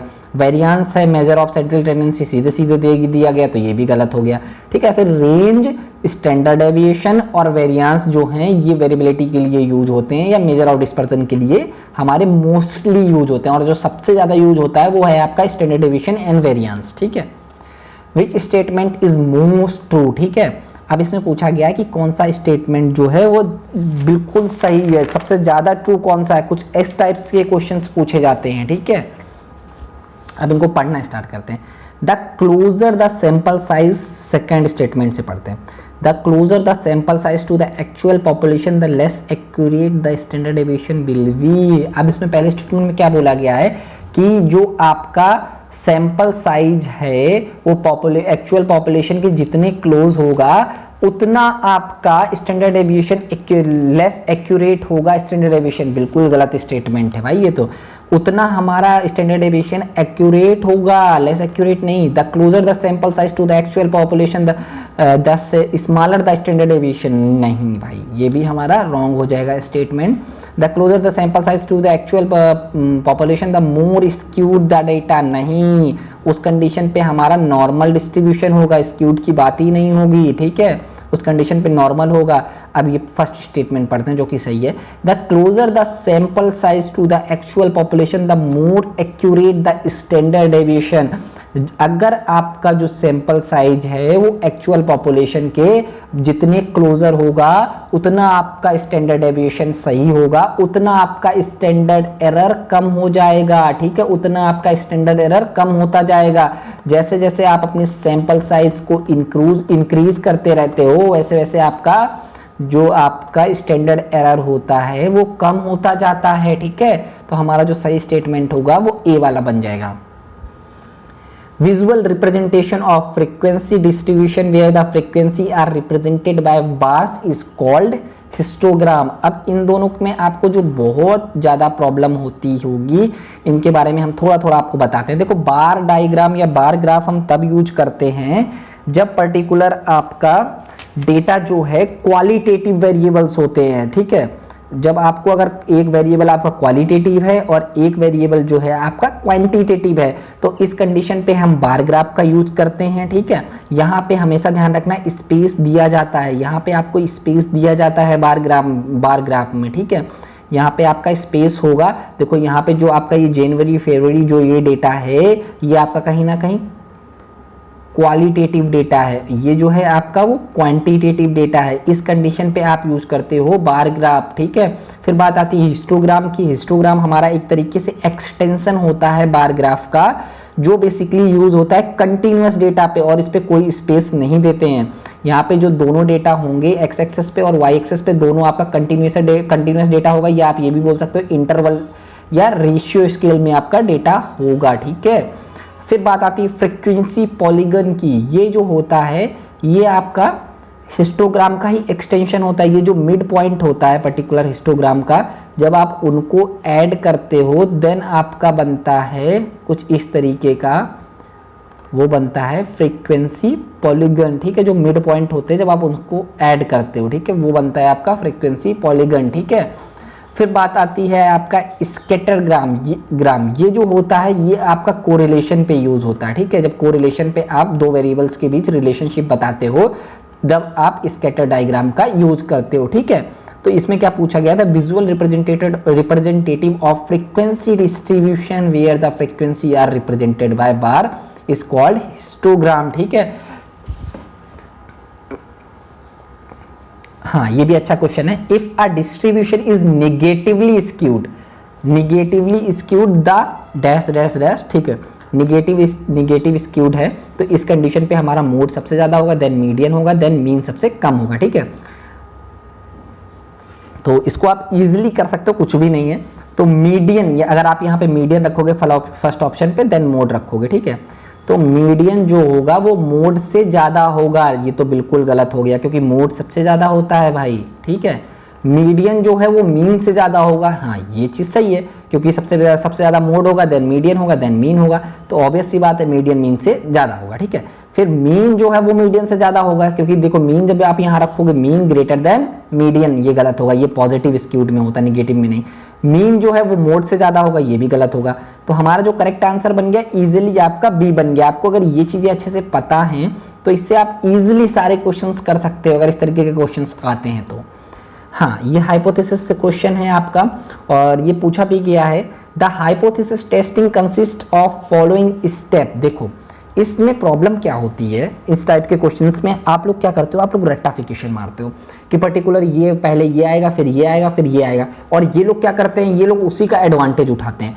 ये क्या देखते हैं कि आपने रट्टा तो मार लिया होगा, ये क्या करते हैं एक आपको पर्टिकुलर जो आपका क्रम होता है उसको तोड़ देते हैं। कभी आपका देखो जैसे फर्स्ट ये इन्होंने क्या किया, बाई चांस आपका ये छोड़ ही दिया, ये दो स्टेटमेंट छोड़ दिए और ये 4 दे दिए, बोला कि इन चारों को बताओ सबसे पहले कौन आएगा फिर कौन आएगा फिर कौन आएगा, तो आप यहाँ पे कंफ्यूज हो जाते हो। या ये भी कर सकते हैं कि फर्स्ट दे दिया फिर आपको सेकंड ऑप्शन भी दे दिया, ये दोनों दिया ही नहीं, फिर आपको ये इन दोनों के बारे में बता दिया। तो आप ऐसे चीज़ों को समझो, सबसे पहले आप हाइपोथेसिस को सेट करोगे, फिर आप सिग्निफिकेंस लेवल सेट करोगे जो कि आपका अल्फा होता है, ठीक है। फिर आप डिटरमाइन सूटेबल टेस्ट स्टैटिस्टिक्स, कौन सा टेस्ट आप यूज करोगे, पैरामेट्रिक नॉन पैरामेट्रिक, क्या क्राइटेरिया होते हैं पर्टिकुलर टेस्ट के, फिर आप क्रिटिकल रीजन डिफाइन करोगे, फिर आप कंप्यूटेशन करोगे, फिर आप डिसीजन मेकिंग करोगे। अब आपको ये चीज़ें पता है ना कि इसके बाद ये होगा इसके बाद ये होगा, तो आप इजीली कर सकते हो, ठीक है, इस क्वेश्चन को। इसमें कोई भी प्रॉब्लम नहीं है, सिंपल सा है। ये क्वेश्चन आया हुआ है आपका। तो सबसे पहले आपका हाइपोथेसिस आप बनाते हो, तो दो टाइप के आप हाइपोथेसिस बनाते हो, नल हाइपोथेसिस और अल्टरनेटिव हाइपोथेसिस, ठीक है। तो आपको पता चल गया सबसे पहला आपका हाइपोथेसिस ही बनेगा, तो आपका इन दोनों में से ये दोनों तो आपके एलिमिनेट हो गए। अब जो बचे हैं उन पे बात करते हैं, ठीक है।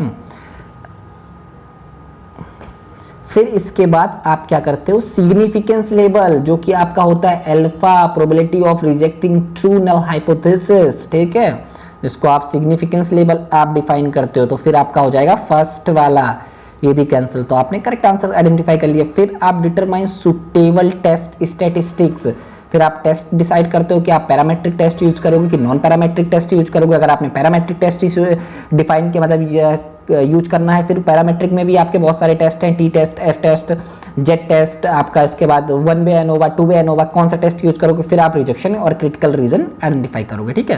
तो करेक्ट आंसर बी बन जाएगा इसका। A dash dash dash would best be used when you want to show the proportions of an item that makes up a series of data point, ठीक है। हाँ, ये अच्छा क्वेश्चन है और बहुत इंपॉर्टेंट क्वेश्चन है। देखो पाई चार्ट आपका क्या होता है, वो आपका शो करता है कि पर्टिकुलर ये जो होता है ये आपका 100% होता है, ठीक है। इस पे आपके पर्टिकुलर बहुत सारे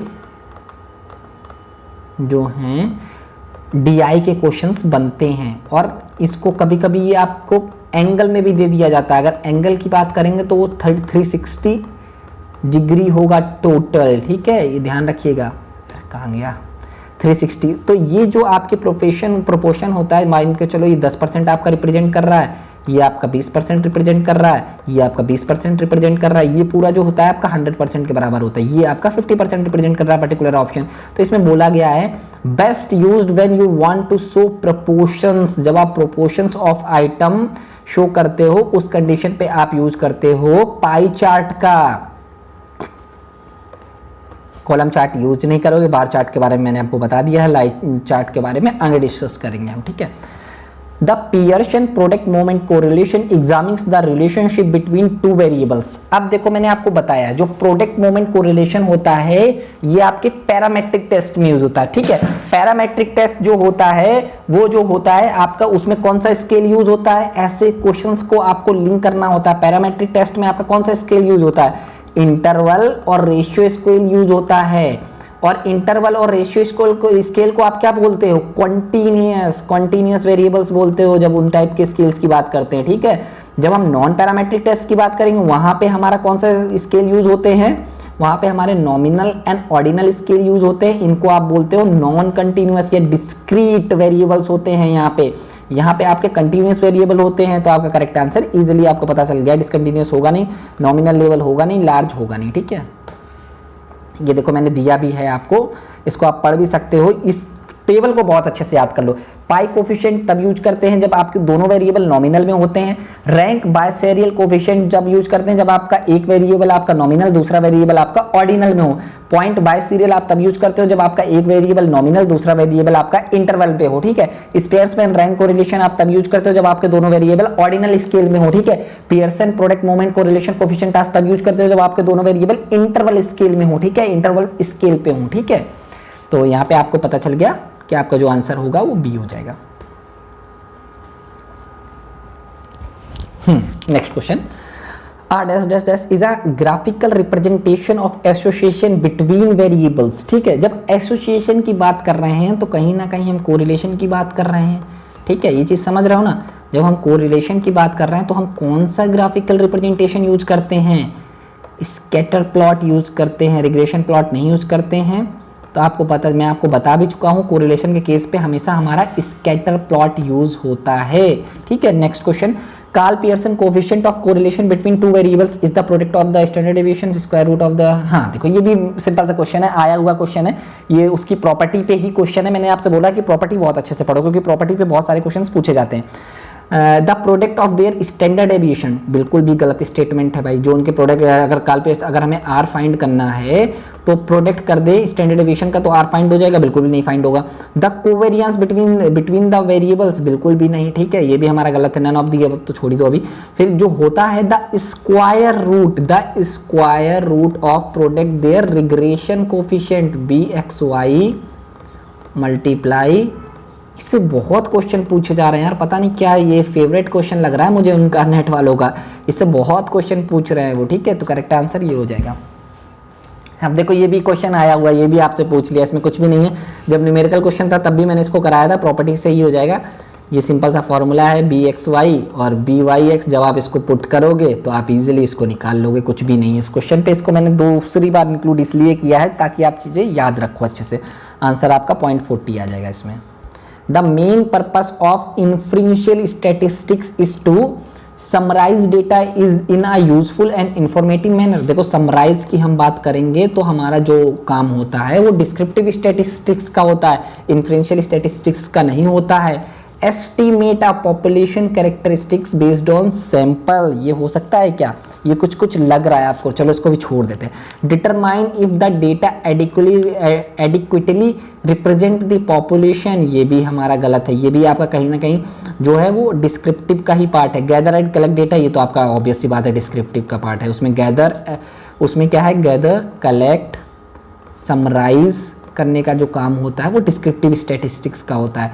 जो आपका इन्फ्रेंशियल स्टैटिस्टिक्स का काम होता है वो उसका काम ये होता है कि आप जो सैंपल का डाटा ले रहे हो उससे पॉपुलेशन को रिप्रेजेंट करो, तो उसे आप बोलते हो इन्फ्रेंशियल स्टैटिस्टिक्स। तो हमारा करेक्ट आंसर बी बन जाएगा इस पे। Which of the following does not require the data to be ordered before you can get the right answer, हाँ ये भी हो जाएगा। तो देखो इसमें क्या पूछा गया है कि कौन सा ऐसा मेथड है जिसमें आपको डेटा को एक पर्टिकुलर ऑर्डर में नहीं अरेंज करना पड़ता है। ऑर्डर मान के चलो असेंडिंग ऑर्डर, डिसेंडिंग ऑर्डर, ठीक है। जब भी हम मीडियन फाइंड करेंगे तो उस कंडीशन पे हमको करना ही पड़ेगा। जब भी हम क्वार्टाइल फाइंड करेंगे, क्योंकि Q3 माइनस Q1 जो होता है उस कंडीशन पे भी ये आपका मीडियन का ही एक तरीके से एक्सटेंशन होता है, ठीक है। उस कंडीशन पे भी आपको पर्टिकुलर जो डेटा है उसको असेंडिंग या डिसेंडिंग ऑर्डर में करना पड़ेगा। रेंज में भी आपको करना पड़ेगा, क्योंकि रेंज का फॉर्मूला हाईएस्ट माइनस लोवेस्ट होता है। आपका जो हाईएस्ट ऑब्जर्वेशन है लोवेस्ट ऑब्जर्वेशन से आप इसको जब पर्टिकुलर माइनस करते हो देन आपका आंसर आता है। जब मीन निकालते हैं तो उसमें कोई जरूरत नहीं होती, आपका जो डेटा किसी भी फॉर्मेट में दिया हो आप उसको ऐड करो। ऐड करने के बाद जितने नंबर हैं, जैसे जो सिंपल सा फॉर्मूला होता है x बार is equal to sigma x upon का n, ठीक है। उसको जितने भी ऑब्जर्वेशन है उनको ऐड करो और डिवाइड कर दो नंबर, जितने भी नंबर ऑफ ऑब्जर्वेशन है, ठीक है। तो मीन हमारा जो इसका करेक्ट आंसर बन जाएगा। What is the relationship between the variance and the standard deviation? ये भी अच्छा क्वेश्चन है और सिंपल क्वेश्चन है, कुछ भी नहीं है इसमें। इसमें क्या पूछा गया, आपका जो वेरिएंस है और स्टैंडर्ड डेविएशन में आपका पर्टिकुलर रिलेशन पूछा गया, ठीक है। जो स्टैंडर्ड डेविएशन होता है उसको आप जो वेरिएंस होता है उसको आप रिप्रेजेंट करते हो इससे, स्टैंडर्ड डेविएशन जो होता है उसको आप रिप्रेजेंट करते हो इससे, ठीक है, पर्टिकुलर सिग्मा से। जब आप सिग्मा स्क्वायर करोगे उसको आप बोलते हो वेरिएंस, जब आप सिग्मा लिखोगे तो आप उसको बोलते हो स्टैंडर्ड डेविएशन, ठीक है। तो आप देखो इसको पढ़ो, पढ़ने के बाद चीज़ें पता चलेंगी। द वेरिएंस, सेकेंड से पढ़ते हैं, the variance is the square of the standard deviation. Variance जो है वो स्टैंडर्ड डेविएशन का स्क्वायर होता है क्या? Variance is the standard deviation square, हाँ ये स्टेटमेंट तो बिल्कुल सही है। The variance is the square of standard deviation, the variance is the twice the standard deviation, ठीक है। ये तो बिल्कुल गलत है, जो वेरिएंस है वो ये होगा क्या, स्टैंडर्ड डेविएशन का, तो ये हमारा गलत है, ठीक है। देयर इज नो रिलेशनशिप, ये भी गलत है, ठीक है। अब पहला पढ़ते हैं, the variance is the square root of standard deviation. The variance is the, देखो इसमें क्या पूछा है, variance is the square root of standard deviation, बिल्कुल गलत स्टेटमेंट है।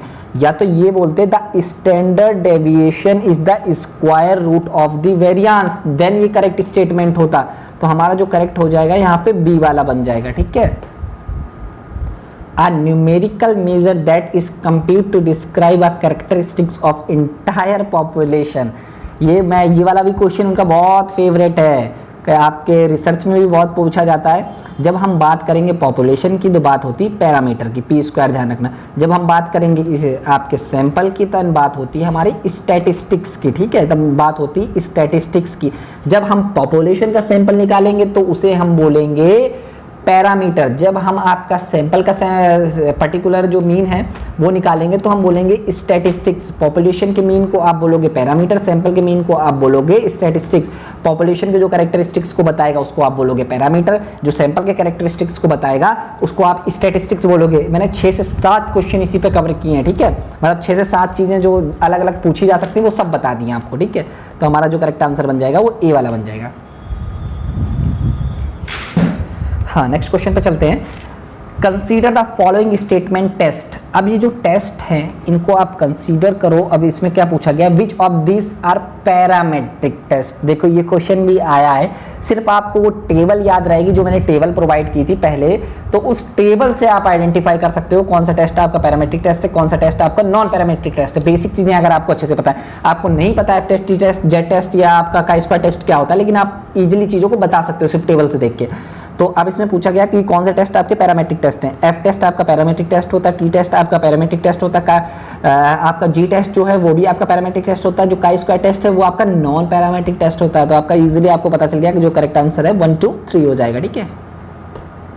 नेक्स्ट क्वेश्चन पे चलते हैं। Based on the result of poll of 500 registered voters. अब देखना इसको, समझना इसको, क्वेश्चंस को, इन क्वेश्चंस को। 500 रजिस्टर्ड वोटर्स हैं, ठीक है। The conclusion that the democratic candidate for US president will win the upcoming election is an example of. अब ये बहुत अच्छा और बहुत एक अच्छा एग्जाम्पल है आपका इन्फ्लुएंशियल स्टैटिस्टिक्स का। कैसे, मैं बताता हूँ। देखो यूएसए में क्या 500 ही रजिस्टर्ड वोटर हैं? वहाँ पे तो बहुत सारे होंगे आपके रजिस्टर्ड वोटर, ठीक है। तो उनमें से आपने कोई भी 500 लिए, ठीक है, आपने उनमें से कोई भी 500 लिए, ठीक है। उन 500 के हिसाब से आपने बता दिया कि वहाँ पे जो आपका डेमोक्रेटिक कैंडिडेट है यूएसए में वो जीत रहा है इलेक्शन को। तो आपने जो आपका पॉपुलेशन था उससे आपने सैंपल निकाला, उस सैंपल से आपने इन्फर कर दिया पूरे पॉपुलेशन के बारे में। तो इसको हम बोलते हैं इन्फ्लुएंशियल स्टैटिस्टिक्स। इसको हम बोलते हैं इन्फ्लुएंशियल स्टैटिस्टिक्स, समझे। जब आप जो स्मॉल सैंपल से पूरे पॉपुलेशन के बारे में बोलते हो तो उसको आप इन्फ्लुएंशियल स्टैटिस्टिक्स बोलते हो। आपके कहीं पे भी वोटिंग हो, वोटिंग से पहले आपके बहुत सारे पोल आते हैं, तो वो जो पोल होते हैं वो सैंपल के बेस्ड पे होते हैं। 20,000 30,000 जो सैंपल होता है उस बेस्ड पे होते हैं, लेकिन जो एक्चुअल वोट डालने वाले लोग होते हैं वो तो आपके करोड़ों में होते हैं। सबका नहीं पर्टिकुलर सैंपल करते हैं, मतलब सबको सबसे वो चीज़ें नहीं पूछते हैं, सिर्फ और सिर्फ 1,000 2,000 लोगों को लेते हैं, 3,000 लोगों को लेते हैं। देन उससे वो पूरे पॉपुलेशन के बारे में बताते हैं कि पर्टिकुलर कौन जीत रहा है पर्टिकुलर स्टेट पे, ठीक है। नेक्स्ट क्वेश्चन पे चलते हैं। The human resource director of a large corporation wants to develop a dental benefits package and decide to select 100 employees from a list of all 5,000 workers in order to study their preference for the various components of potential packages. The 100 employees who will participate in the study constitute the, ठीक है। तो इसमें क्या है कि एक human resource directory है जो डायरेक्टर हैं जो लार्ज कॉर्पोरेशन में वो एक डेंटल बेनिफिट पैकेज प्रोवाइड करना चाहते हैं और वो 100 एम्प्लॉयज़ को सेलेक्ट करते हैं पूरे 5,000 वर्कर्स पे। तो ये जो 5,000 वर्कर हो गए ये आपका यूनिवर्स हो गया या आप बोल सकते हो ये आपका पॉपुलेशन हो गया, ठीक है। और सेलेक्ट कितने को कर रहे हैं वो 100 को, ये हो गया आपका सैंपल, ये आपका हो गया sample.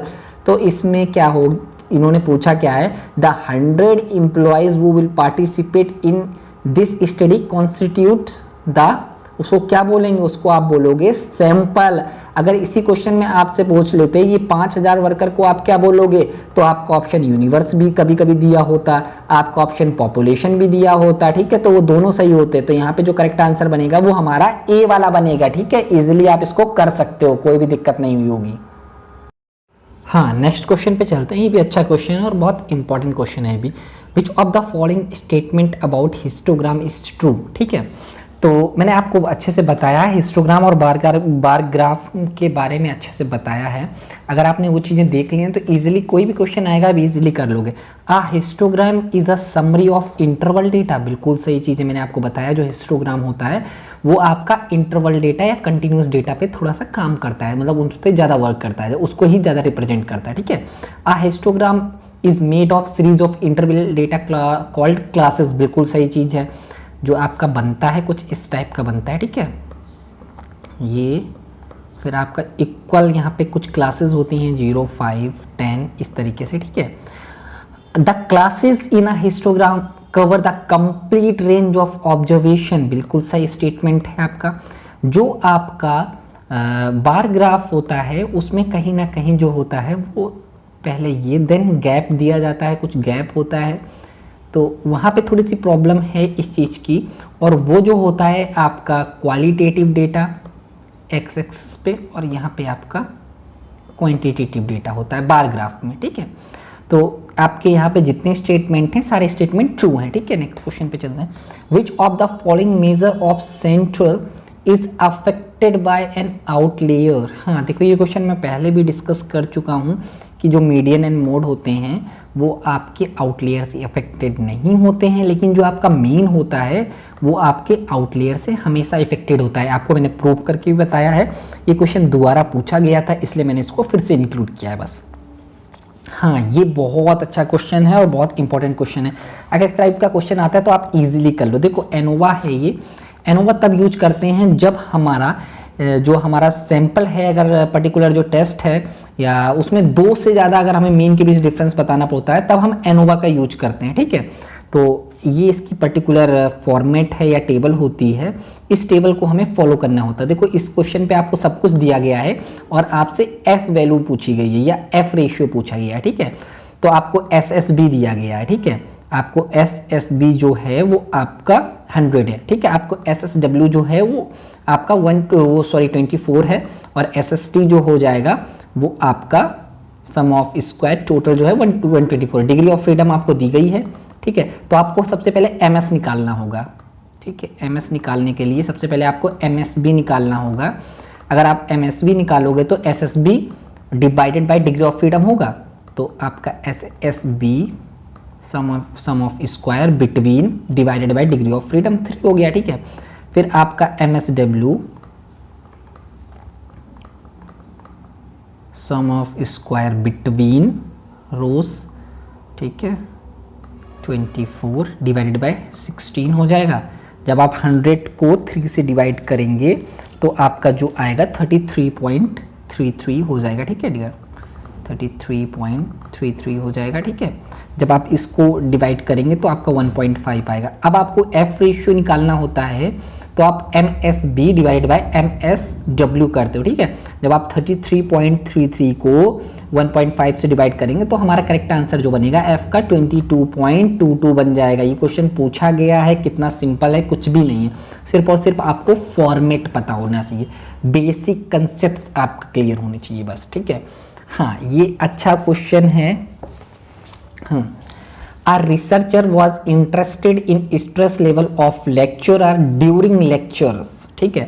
She took the same group of 8 lecturers and measured their anxiety out of 15 during a normal lecture and again in a lecture in which she had paid students to be disruptive and misbehave. What test is best used to compare the mean level of आपका anxiety in the 2 lecturers, ठीक है। तो अब देखो यहाँ पे सबसे पहले तो आपको पता होना चाहिए कि पैरामेट्रिक टेस्ट यूज होगा कि नॉन पैरामेट्रिक टेस्ट यूज होगा, ठीक है। तो यहाँ पे पैरामेट्रिक टेस्ट इसलिए यूज होगा क्योंकि मीन लेवल बोल दिया गया है। हमारा जो पैरामेट्रिक होता है उसमें नॉर्मल डिस्ट्रीब्यूशन बोल दे या मीन बोल दे, ये छोटे छोटे टर्म्स होते हैं जो आपको पकड़ने पड़ेंगे क्वेश्चन पे, एप्लीकेशन बेस्ड क्वेश्चन पे, ठीक है। अगर यहीं पे मीडियन बोला होता तो वो हमारा नॉन पैरामेट्रिक टेस्ट हो जाता। अब आपको पता चल गया कि यहाँ पे पैरामेट्रिक टेस्ट यूज होगा, ठीक है भाई। पैरामेट्रिक ये तो आपका जो है ये नॉन पैरामेट्रिक टेस्ट होता है, इसका आपका ऑप्शन खत्म हो गया। अब 3 ऑप्शन बचे, pair sample T test, independent sample T test, 1B independent ANOVA. देखो एनोवा वहां पे यूज होता है जहां पे 2 से ज्यादा वेरिएबल होते हैं, यहाँ पे 2 से ज्यादा वेरिएबल नहीं है, तो यहाँ पे आपका एनोवा भी यूज नहीं हो सकता है। ठीक है, अब बचा आपका इंडिपेंडेंट सैंपल टी टेस्ट और पेयर सैंपल टी टेस्ट। ठीक है, तो ये बहुत इंपॉर्टेंट है, इसके बारे में अच्छे से पढ़िएगा। तो मैं बताता हूं आपको, थोड़ा सा चीजें बताता हूं। पेयर सैंपल टी टेस्ट क्या होता है आपका, ठीक है, पेयर सैंपल टी टेस्ट जब हम सेम सैंपल यूज करते हैं, ठीक है, सिंगल ग्रुप या सेम सैंपल यूज करते हैं, उसको बिफोर एंड आफ्टर, ठीक है, तो उसको आप बोलते हो पेयर सैंपल इंडिपेंडेंट, या इसको आप डिपेंडेंट भी बोलते हो, डिपेंडेंट सैंपल। इंडिपेंडेंट में क्या होता है, आप 2 डिफरेंट पॉपुलेशन यूज करते हो, आप 2 डिफरेंट पॉपुलेशन यूज करते हो। अब मैं आपको एग्जांपल देता हूं कि 2 डिफरेंट सैंपल कैसे यूज कर सकते हैं। जैसे आपका एक एग्जांपल है impact of energy drink on heart rate. ठीक है, तो यहाँ पे आपने क्या किया, पेयर्ड वाले में क्या किया कि पर्टिकुलर एक बंदे का पर्टिकुलर आपने टेस्ट किया, हार्ट रेट मेजर किया। पेयर्ड की मैं बात कर रहा हूँ या डिपेंडेंट में, आपने हार्ट रेट मेजर किया एक पर्टिकुलर पॉपुलेशन की 50 लोगों की। ठीक है, हार्ट रेट मेजर करने के बाद आपने उनकी हार्ट रेट मेजर की, देन उनको आपने एनर्जी ड्रिंक दी। ठीक है, देन आपने एनर्जी ड्रिंक दी, फिर उसके बाद पर्टिकुलर उन्हीं 50 लोगों का आपने फिर से मेजर कर लिया हार्ट रेट। तो इसको आप बोलोगे पेयर्ड सैंपल टी टेस्ट, मतलब जहां पे आपका सेम सैंपल यूज होता है। ठीक है, फिर आपका दूसरा आता है जिसे अनपेयर्ड भी बोलते हैं और इंडिपेंडेंट सैंपल टेस्ट भी बोलते हैं। इसमें क्या किया, 50, जिसमें 2 ग्रुप होते हैं, 50-50 के 2 ग्रुप लिए। ठीक है, पहला ग्रुप ऐसा जिसको आपने कोई कोल्ड ड्रिंक नहीं दी या कोई ड्रिंक नहीं दी, एनर्जी ड्रिंक नहीं दी, उसके बाद आपने उनका मेजर किया हार्ट रेट। ठीक है, ये दूसरे लोग हैं, फिर ये पर्टिकुलर ये दूसरा ग्रुप है 50 लोगों का। ठीक है, फिर आपने इनको एनर्जी ड्रिंक दी। ठीक है, फिर आपने इनके हार्ट रेट को मेजर किया। तो यहाँ पे इंडिपेंडेंट जो टेस्ट होता है, जो अनपेयर्ड टी टेस्ट होता है, इस पे आपकी पॉपुलेशन जो दो ग्रुप होते हैं अलग अलग होते हैं, पेयर्ड में सेम आपका सैंपल होगा। तो जब आप इस क्वेश्चन को पढ़ोगे तो यहाँ पे आपका यूज हो रहा है पेयर्ड सैंपल टी टेस्ट। वो इसलिए यूज हो रहा है क्योंकि आपका जो 8 लेक्चरर हैं वो सेम हैं, सिर्फ आपकी कंडीशंस चेंज की जा रही हैं। ठीक है, सिर्फ आपकी कंडीशंस चेंज की जा रही हैं, इसलिए हमारा यहाँ पे लगेगा पेयर्ड सैंपल टी टेस्ट। अगर हम पर्टिकुलर सैंपल को भी चेंज करते तो वो हमारा लगता है इंडिपेंडेंट सैंपल टी टेस्ट। ठीक है, नेक्स्ट क्वेश्चन पे चलते हैं। हाँ, ये भी अच्छा क्वेश्चन है। Are researcher measure people psychological reaction to horror films, he split the data into 2 groups. देखो, चीजों को समझने की कोशिश करो। इन्होंने 2 ग्रुप्स में डेटा को डिवाइड किया है। The resulting data were normally distribute. तो आपको पता चल गया कि नॉर्मल डिस्ट्रीब्यूट है तो कहीं ना कहीं पैरामेट्रिक टेस्ट का यूज होगा। And mean and women and man and women had equal variance. ये भी एक कंडीशन होती है टी टेस्ट की। ठीक है, what test should be used to analyse the test. Obvious सी बात है, ये आपके इन नॉन पैरामेट्रिक टेस्ट होते हैं, ये तो यूज होंगे ही नहीं। अब यहाँ पे यूज कौन सा होगा, डिपेंडेंट, जिसको हम लोग पेयर टी टेस्ट बोलते हैं। ठीक है, या इंडिपेंडेंट। देखो, डिपेंडेंट तब यूज होता है जब सेम सैंपल पे आप टेस्ट करोगे। यहाँ पे जो सैंपल है 2 ग्रुप में डिवाइड किया है, मेल और फीमेल पे साइकोलॉजिकल रिएक्शन क्या होगा हॉरर फिल्म पे। ठीक है, अगर आप एक ही पर्टिकुलर पॉपुलेशन को लेते या एक ही ग्रुप को लेते, देन आपका यूज होता है डिपेंडेंट या पेयर टी टेस्ट। तो इस कंडीशन पे हमारा करेक्ट आंसर बन जाएगा इंडिपेंडेंट टी टेस्ट। ठीक है, नेक्स्ट क्वेश्चन पे चलते हैं। Regression analysis is a statistical procedure for developing a mathematical equation which describes how। देखो, अब रिग्रेशन एनालिसिस के बारे में पूछा गया है। 1 इंडिपेंडेंट वेरिएबल एंड 1 और मोर इंडिपेंडेंट वेरिएबल, ये बिल्कुल गलती स्टेटमेंट है। हमारे जो रिग्रेशन एनालिसिस पे या तो 2 कंडीशन होती है, या तो पहला 1 डिपेंडेंट 1 इंडिपेंडेंट वेरिएबल होगा अगर सिंपल है। ठीक है, या 1 डिपेंडेंट और 1 और more independent variable. Independent variable जो है आपके रिग्रेशन पे 1 से ज्यादा हो सकते हैं, लेकिन डिपेंडेंट वेरिएबल आपका 1 ही होगा। ठीक है, या आपका 1 डिपेंडेंट वेरिएबल 1 इंडिपेंडेंट वेरिएबल, ये भी कंडीशन बन सकती है। ठीक है, अब इसमें क्या पूछा गया है, मतलब सेकंड जो आपका स्टेटमेंट है वो क्या बोल रहा है, several independent and several dependent variable. ये तो सही है सेवरल इंडिपेंडेंट, लेकिन सेवरल डिपेंडेंट वेरिएबल नहीं हो सकते हैं, इसलिए ये भी हमारा रॉन्ग हो जाएगा।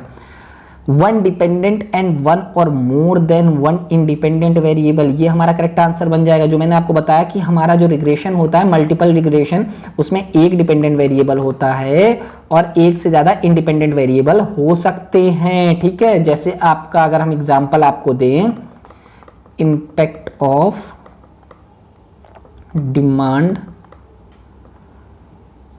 सिंपल सा एग्जांपल ये हो सकता है, डिमांड का जो आपका क्वांटिटी डिमांड है पर्टिकुलर प्रोडक्ट की, उसका पर्टिकुलर जो डिमांड आपकी बेस्ड हो सकती है वो आपके प्राइस पे भी बेस्ड हो सकती है, आपका खुद का इनकम है उस पे भी बेस्ड हो सकती है, पर्टिकुलर एडवर्टीजमेंट है उस पे भी बेस्ड हो सकती है। तो जो आपका डिपेंडेंट वेरिएबल है वो आपका डिमांड है, लेकिन जो आपका इंडिपेंडेंट वेरिएबल हो जाएगा इस कंडीशन पे आपका पर्टिकुलर प्राइस भी हो सकता है, आपका इनकम भी हो सकता है, आपका एडवर्टीजमेंट भी हो सकता है, आपका पर्टिकुलर सब्स्टिट्यूट या कॉम्प्लीमेंट्री गुड्स भी हो सकते हैं, ठीक है। तो इस तरीके से चीजें होती हैं इसमें। नेक्स्ट क्वेश्चन देखो हम पढ़ते हैं, suppose a data set is skewed left, what is the most likely relationship between the mean and median. अब देखो बहुत सारे लोगों को लेफ्ट और राइट में थोड़ा थोड़ा कंफ्यूजन होता है। राइट हमेशा हमारी जो आपकी वॉच होती है, वॉच की जो पर्टिकुलर कंडीशन ऐसे वॉच चलती है तो इस साइड जब आप चलते हो तो वो राइट होता है, जब आप वॉच के अपोजिट साइड चलोगे तो वो आपका लेफ्ट होगा। अब इन्होंने क्या पूछा, लेफ्ट स्क्यूड, ठीक है। जब लेफ्ट स्क्यूड होगा तो कुछ इस तरीके से होगा आपका, और इस कंडीशन पे सबसे ज्यादा आपका मोड होता है, ठीक है, देन आपका मीन होता है, देन मीडियन होता है मोड के बाद, देन आपका मीन होता है, मीन सबसे कम होता है, ठीक है। तो इसमें देखो आप क्या लिखा है, उससे आपको चीजें अच्छे से समझ आएंगी। Mean is larger than median, नहीं, पॉजिटिव में होता है। Mean is smaller than median, हाँ ये चीज तो होती है, मीन छोटा होता है। Mean and the median are not related to each other, बिल्कुल गलत है, क्योंकि आपका जो स्क्यूनेस होता है, ये जो थ्री मेजर्स होते हैं मीन मीडियन मोड, इनके बीच रिलेशनशिप ही बताते हैं। Mean and the median are essentially equal, ये आपका नॉर्मल डिस्ट्रीब्यूशन पे होता है। मीन मीडियन मोड कुछ इस तरीके से आपका जब डिस्ट्रीब्यूशन बनता है उस कंडीशन पे आपका मीन मीडियन मोड तीनों इक्वल होते हैं, ठीक है। तो हमारा जो करेक्ट आंसर बन गया वो बी वाला बन गया। If the value of coefficient of determination is 0.64, what is the value of coefficient of correlation? Simple सा है, आर स्क्वायर हमको बोलते हैं हम कोफिशिएंट ऑफ डिटर्मिनेशन। अगर हमें r की वैल्यू फाइंड करनी है तो इसको पर्टिकुलरली जो r स्क्वायर की वैल्यू हमें 0.64 दी गई है, तो दोनों जगह हम रूट कर देंगे तो r की वैल्यू हमें 0.80 मिल गई इजीली, कुछ भी नहीं इस क्वेश्चन पे।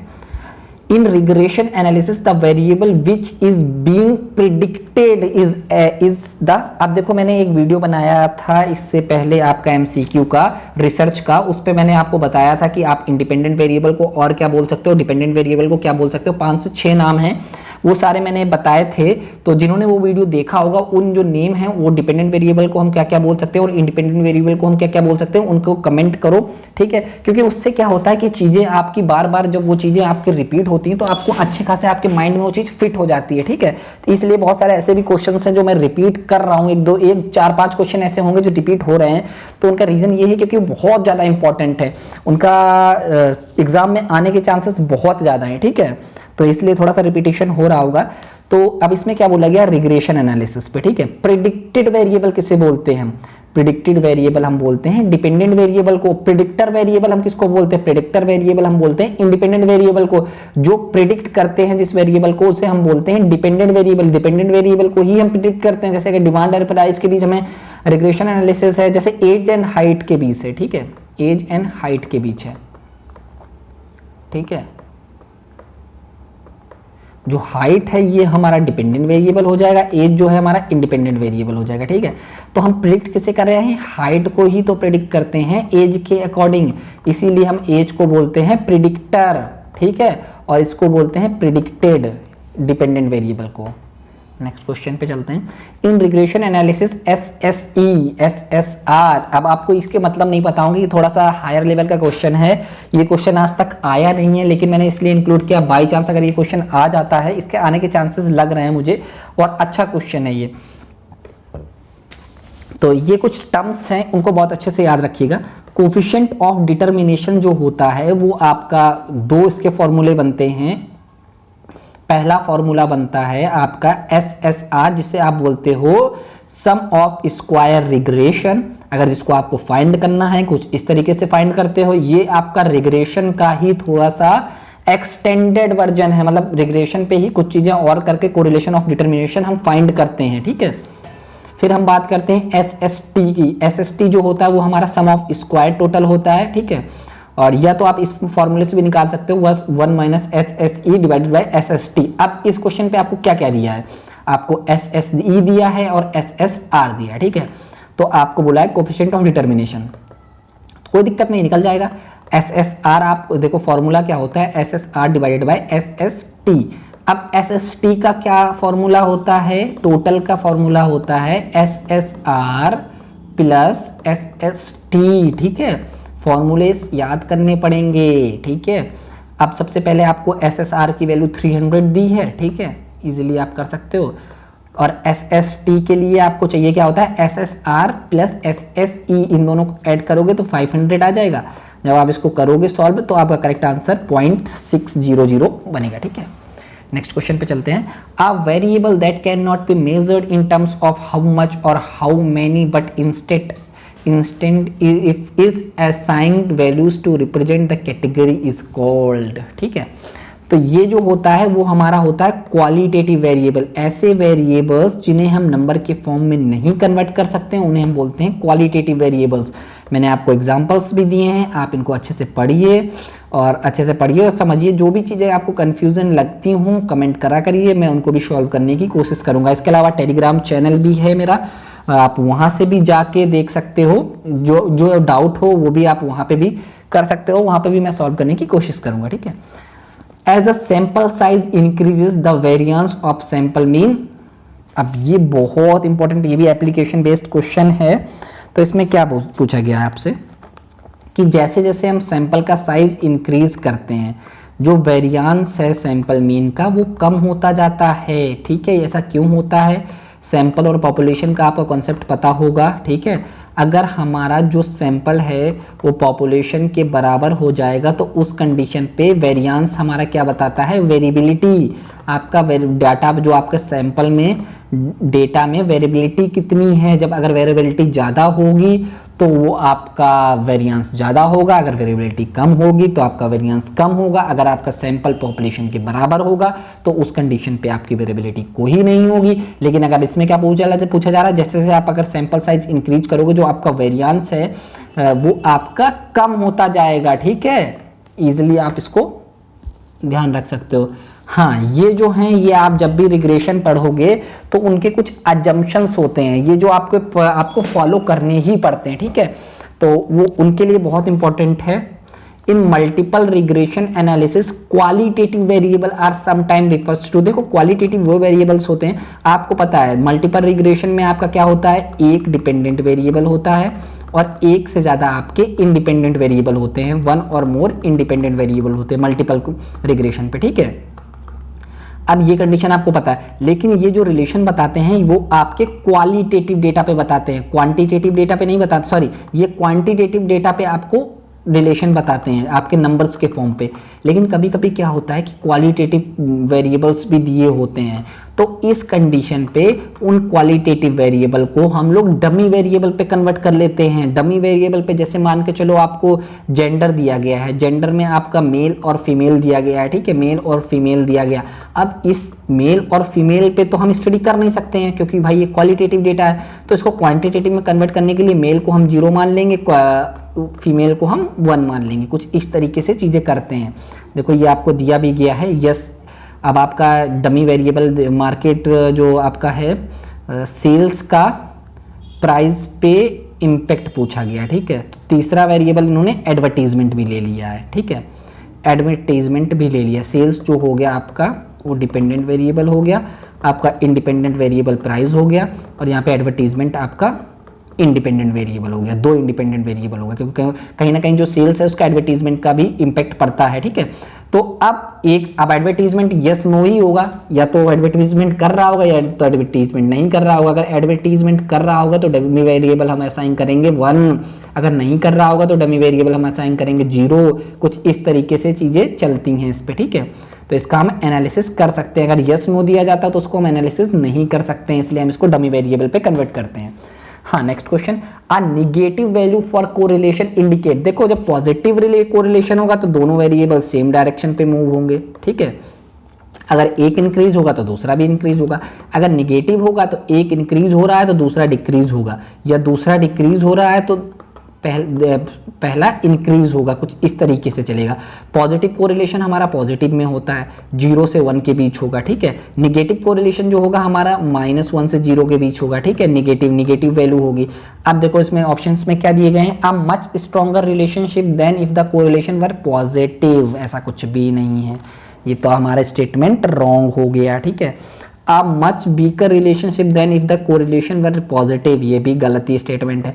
If increase in X tend to be accomplish by increase in Y, ये तो आपका पॉजिटिव कोरिलेशन होता। अगर पॉजिटिव की बात होती तो ये हमारा सही होता है, तो ये भी हमारा गलत हो गया। Increase in X tend to be accomplish by decrease in Y, हाँ, एक वेरिएबल इंक्रीज हो तो दूसरा वेरिएबल डिक्रीज हो, ये हमारा सही स्टेटमेंट बन गया जो मैंने आपको बताया था, ठीक है। नेक्स्ट क्वेश्चन पे, which of the following is the correct order of, देखो इसमें कुछ नहीं है, आपका स्ट्रॉन्गेस्ट से वीकेस्ट के आपका जो कोरिलेशन है वो किस ऑप्शन में है ये पूछा गया। देखो वैल्यू आपका प्लस है माइनस है, इससे कोई मतलब नहीं होता है, इससे आपका सिर्फ इतना मतलब होता है कौन पॉजिटिव कोरिलेशन कौन निगेटिव कोरिलेशन बता रहा है। अगर साइन प्लस है तो वो पॉजिटिव कोरिलेशन बता रहा है, अगर वो माइनस है तो वो निगेटिव कोरिलेशन बता रहा है, ठीक है। ये चीज़ इसमें आपको पता चलती है। लेकिन आपकी जो वैल्यू है वो आपकी जैसे जैसे बढ़ती जाएगी, जितनी ज़्यादा वैल्यू होगी उसके साथ माइनस भी लगा हो तो लेकिन वो जो रिलेशन होता है वो ज़्यादा स्ट्रॉन्ग होगा। जैसे -1 बता रहा है तो ये स्ट्रॉन्ग निगेटिव कोरिलेशन बता रहा है या परफेक्ट निगेटिव कोरिलेशन बता रहा है, ठीक है, परफेक्ट निगेटिव, ठीक है। फिर 0.85 हो गया, फिर 0.34 हो गया, फिर 0.2 हो गया, ठीक है। तो हमारा जो सही आंसर होगा वो यही है, सबसे स्ट्रॉन्ग -1, देन 0.85, देन 0.34, देन 0.2। दूसरे वाले में देखिए 0.85, फिर 0.02, फिर अगर इसको सबसे पहले फिर इसको आना चाहिए था, ठीक है। फिर देन आपका ये आता, देन ये आता, देन ये आता, तो ये हमारा गलत स्टेटमेंट हो गया। यहाँ पे देखते हैं, यहाँ पे पहले 0.1 फिर इसके बाद ये आना चाहिए था, प्लस माइनस का इफेक्ट नहीं होता है तो ये भी गलत हो गया, ठीक है। इसमें सबसे पहले इसको आना चाहिए था, ठीक है, तो ये भी हमारा रॉन्ग हो गया। नेक्स्ट क्वेश्चन पे चलते हैं, what is the measure by partial correlation. देखो ये बहुत इंपॉर्टेंट है, ये आपका कोरिलेशन का एक पार्ट होता है जिसको हम लोग बोलते हैं पार्शियल कोरिलेशन। इसके बारे में मैंने आपको बताया। Partial correlation estimate the relationship between two variables while removing the influence of third variable from the relationship. इसका एग्जांपल आपको देके बताते हैं हम। हाँ, एग्जाम्पल है, she can calculate a partial correlation between height and weight while removing holding constant और eliminating the effect of gender on the correlation, ठीक है। होता क्या है, जब आप हाइट और वेट के बीच कोरिलेशन बता रहे होते हो, ठीक है, तो कहीं ना कहीं जो आपका पर्टिकुलर जेंडर होता है उसका इफेक्ट होता ही होता है। लेकिन यहाँ पे आप पार्शियल कोरिलेशन निकालते समय उस जेंडर को एलिमिनेट करते हो। तो इसको जब दो वेरिएबल्स के बीच हम रिलेशनशिप बता रहे हो, तीसरा वेरिएबल उस पर्टिकुलर रिलेशनशिप को इफेक्ट कर रहा हो लेकिन हम उसको रिमूव करते हैं, तो इस टाइप के रिलेशनशिप को आप पार्शियल कोरिलेशन बोलते हो, ठीक है। जैसे आपका एग्जांपल है एक्सरसाइज एंड डाइट का, ठीक है, आपका डाइट और वेट लॉस, ठीक है। जैसे जैसे आप डाइट करोगे आपका वेट लॉस होता है, ठीक है। कहीं ना कहीं आपका जो एक्सरसाइज होता है वो भी इम्पैक्ट करता है आपके वेट लॉस में, ठीक है। लेकिन आप इसको एलिमिनेट कर रहे हो एक्सरसाइज को और इन दोनों के बीच रिलेशनशिप बता रहे हो, देन आपका जो रिलेशनशिप बनता है उसे आप बोलते हो पार्शियल कोरिलेशन, ठीक है। अब पढ़ो, it is the correlation obtain from the sample with missing score, ऐसा कुछ भी नहीं होता, गलत है। It is the correlation obtain from the restricted range of, ये भी गलत है। It eliminate the influences of outlier, नहीं, आउटलेयर्स का इम्पैक्ट नहीं कम करते हैं। It measure the relationship between two variables while controlling the influences of third variable, ये हमारा करेक्ट आंसर बन जाएगा पार्शियल कोरिलेशन का, ठीक है भाई। तो आपका करेक्ट आंसर डी बन गया। नेक्स्ट क्वेश्चन पे चलते हैं। For a hypothesis test for a Pearson correlation what is stated by the null hypothesis. Null hypothesis आपको क्या बताता है, आपसे ये चीज पूछी गई है, आप इजीली इसको भी कर सकते हो। मैंने आपको कई बार बताया, नल हाइपोथेसिस बोलता है there is no relationship between two variables, ठीक है। नल हाइपोथेसिस बोलता है there is no relationship between sample mean and population mean. सिर्फ आपके पर्टिकुलर जो सॉरी चेंज क्यों हो गया, पर्टिकुलर जो कंसेप्ट या पर्टिकुलर चीज़ें हैं वो चेंज होने से बहुत सारी चीज़ें चेंज हो जाती हैं। जैसे आपका कोरिलेशन होता है, ये दो वेरिएबल्स के बीच रिलेशनशिप बताता है, ठीक है। तो आपका जो नल हाइपोथेसिस होता है वो बोलता है there is no relationship between two variables. लेकिन यही सेम केस अगर रिग्रेशन होता, ठीक है, यही सेम केस रिग्रेशन होता तो वहां पे आपका नल हाइपोथेसिस क्या होता, वहां पे नल हाइपोथेसिस होता independent variable not impact on dependent variable, ठीक है। तो जो आपका नल हाइपोथेसिस होता है टेस्ट के हिसाब से भी चेंज होता जाता है, ठीक है। आपका जी टेस्ट में डिफरेंट होगा, काई स्क्वायर टेस्ट में डिफरेंट होगा नल हाइपोथेसिस, बस। लेकिन मेन चीज क्या होती है, दोनों में हर चीज में ये होता है कि नो बीच में जरूर लगा होगा, कोई रिलेशनशिप नहीं बता रहा होगा। नल हाइपोथेसिस का मतलब ही यही होता है, ठीक है। अब देखो पहला स्टेटमेंट आपसे क्या बोल रहा है, there is non zero correlation of general population, ये तो रॉन्ग हो गया। The population correlation is zero, ये भी रॉन्ग हो गया। There is non zero correlation, ये भी। The sample correlation is zero, हमारा जो आंसर होगा द सैंपल कोरिलेशन जीरो, मतलब there is no relationship between two variables, ठीक है। मतलब जो कोरिलेशन है वेरिएबल्स के बीच वो जीरो होगा, कोई कोरिलेशन नहीं होगा दो वेरिएबल्स के बीच, ठीक है। सिर्फ टर्म्स चीज चेंज होती हैं, कहने का तरीका चेंज होता है, वो आपको समझना पड़ेगा, ठीक है। In which situation can the pi coefficient is used, ठीक है। मैंने आपको बताया है ये जितने भी टेस्ट हैं ये आपके नॉन पैरामेट्रिक टेस्ट होते हैं। आपका पाई कोफिशिएंट है ये आपका नॉन पैरामेट्रिक टेस्ट होता है, ठीक है।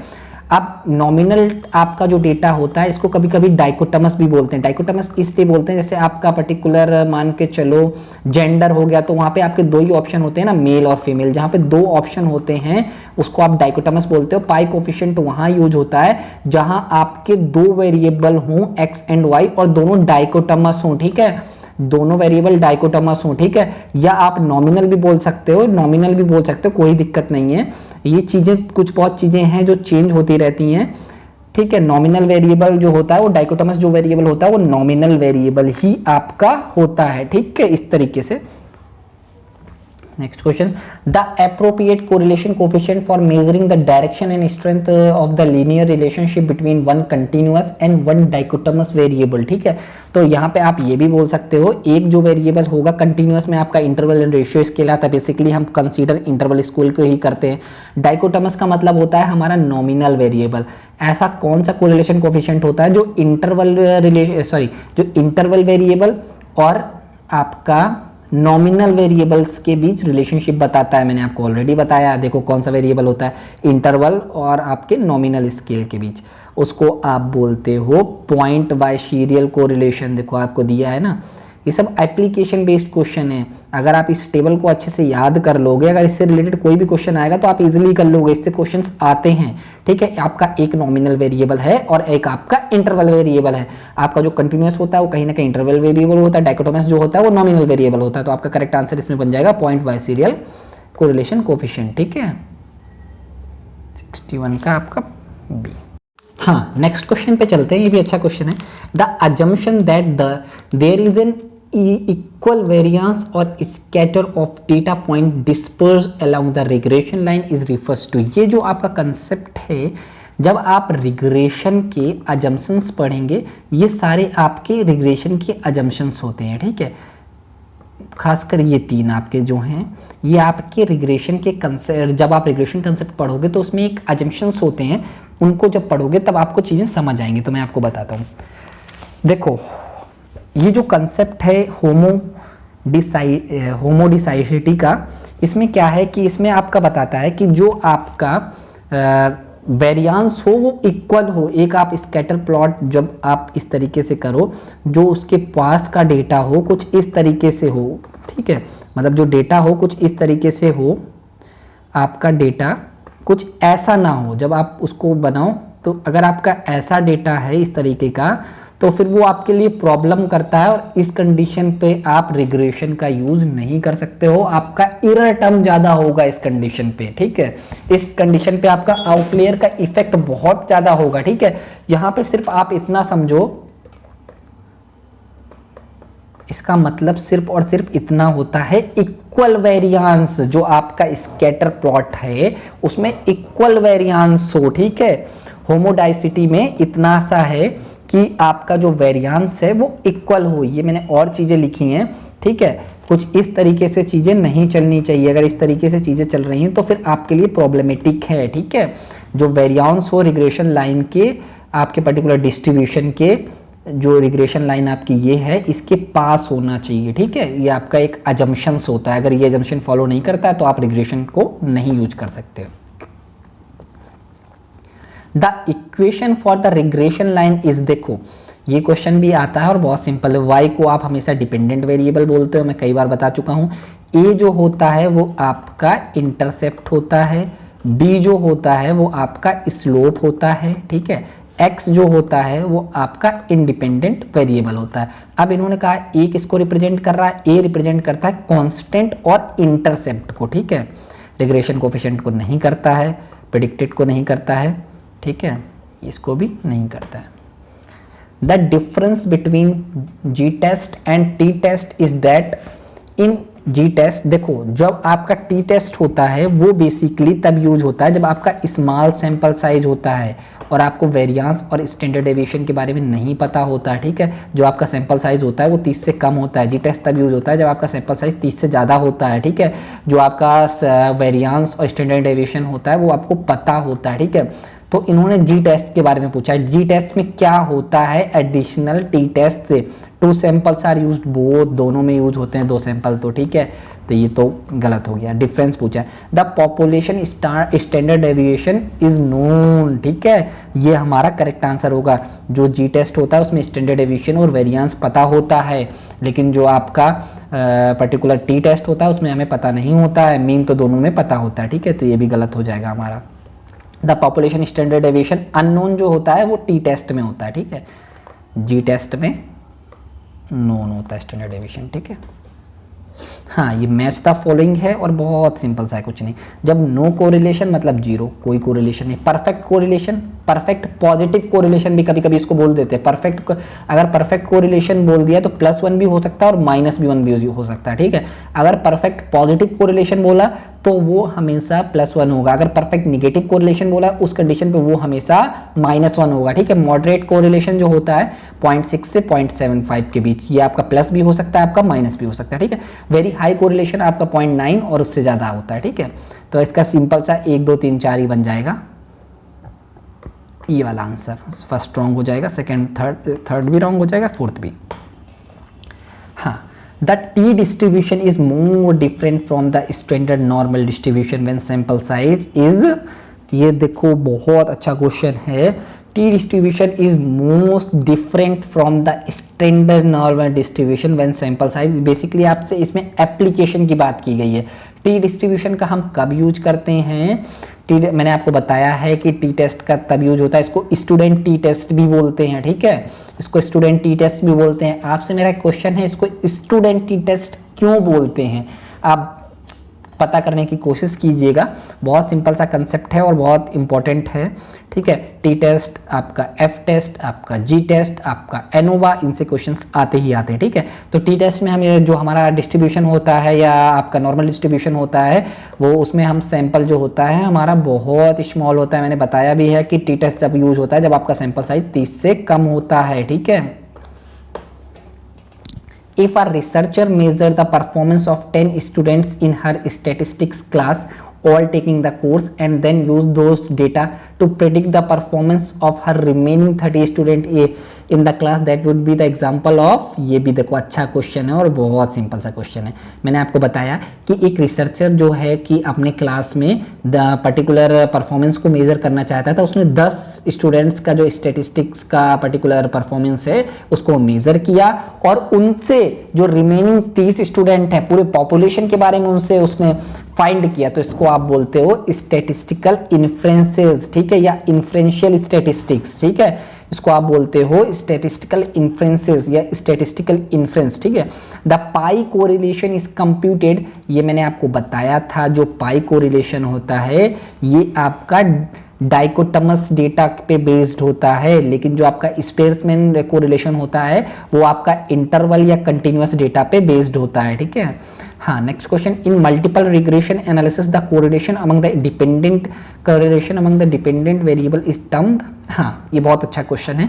ये मल्टीपल कोरिलेशन पे होता क्या है, उस पे आपका एक डिपेंडेंट वेरिएबल होता है, ठीक है, और एक से ज़्यादा वन और मोर इंडिपेंडेंट वेरिएबल होते हैं, ठीक है, वन और मोर इंडिपेंडेंट वेरिएबल होते हैं। तो यहाँ पे ये चीज़ बोली जाती है, ये एक अजम्पशन होता है आपका मल्टीपल कोरिलेशन का, जो आपका एक या एक से ज़्यादा, मान के चलो आपके केस में दो इंडिपेंडेंट वेरिएबल हैं, जो दो इंडिपेंडेंट वेरिएबल हैं उनमें कोरिलेशन नहीं होना चाहिए, वो एक जैसे नहीं होने चाहिए, नहीं तो फिर उनको लेने का क्या मतलब है। आप इतने सारे इंडिपेंडेंट वेरिएबल क्यों ले रहे हो अपनी स्टडी पे, बाई चांस आप दो इंडिपेंडेंट वेरिएबल ले रहे हो, उनके बीच कोरिलेशन आपने फाइंड किया बहुत हाई है, तो फिर आप एक ही इंडिपेंडेंट वेरिएबल लो ना। तो इसलिए एक अजम्पशन है, जब दो आपके इंडिपेंडेंट वेरिएबल का हम कोरिलेशन फाइंड करते हैं, वो आपका जितना कम होगा वो अच्छा होता है, ठीक है। अगर ये आपकी प्रॉब्लम है आपके पर्टिकुलर मल्टीपल कोरिलेशन पे, ठीक है, जो आपका कोरिलेशन है अमंग इंडिपेंडेंट वेरिएबल ज़्यादा है या है, तो उसको आप बोलते हो मल्टी कोलिनियरिटी, ठीक है। इसके बारे में आप पढ़िएगा, यही चीज़ मैंने इस पे लिखी है। Two or more independent variable are highly correlated with one other, it is called multi collinearity, ठीक है। ये नहीं होना चाहिए आपके प्रॉब्लम में अगर आप मल्टीपल रिग्रेशन कर रहे हो तो। हाँ, आप मल्टीपल रिग्रेशन मॉडल, मैंने आपको कई बार ये चीज़ बताई है कि जो मल्टीपल रिग्रेशन मॉडल होता है उसमें एक आपका डिपेंडेंट वेरिएबल होता है और एक से ज़्यादा आपके इंडिपेंडेंट वेरिएबल होते हैं, ठीक है। पहला गलत हो गया, more than one dependent variable, ये भी गलत हो गया। More than one independent variable हो सकता है, डिपेंडेंट वेरिएबल नहीं हो सकता, ठीक है। हमारा करेक्ट आंसर बन गया सी, ठीक है। तो यार और भी बहुत अच्छे अच्छे वीडियो अभी लेके आएंगे आपके लिए, आज के लिए बस इतना ही। और जितना हो सके यार मास्क वगैरह लगाओ, क्योंकि इस समय कोविड का बहुत ज़्यादा प्रॉब्लम चल रहा है। और जितना हो सके अपनी स्टडी पे फोकस्ड रहो और निगेटिव थॉट्स को मत लाओ, जितना हो सके पॉजिटिव रहो। चीज़ों का है चाहे जितनी कोशिश कर लो, थोड़ा बहुत नेगेटिव थॉट्स आते ही हैं, लेकिन आप कोशिश ये करो जितना हो सके पॉजिटिव थॉट लाओ, अपनी स्टडी पे फोकस रहो और अपने वर्क पे फोकस करो, और जितना हो सके न्यूज़ चैनल मत देखो इस समय, ठीक है। और प्लीज़ वीडियो को लाइक करो, चैनल को सब्सक्राइब करो और बेल आइकन को भी दबाओ, और जितना हो सके वीडियो को शेयर बहुत क्या करो यार, शेयर क्या करो ताकि दूसरों की भी हेल्प हो जाए, ठीक है। Thank you.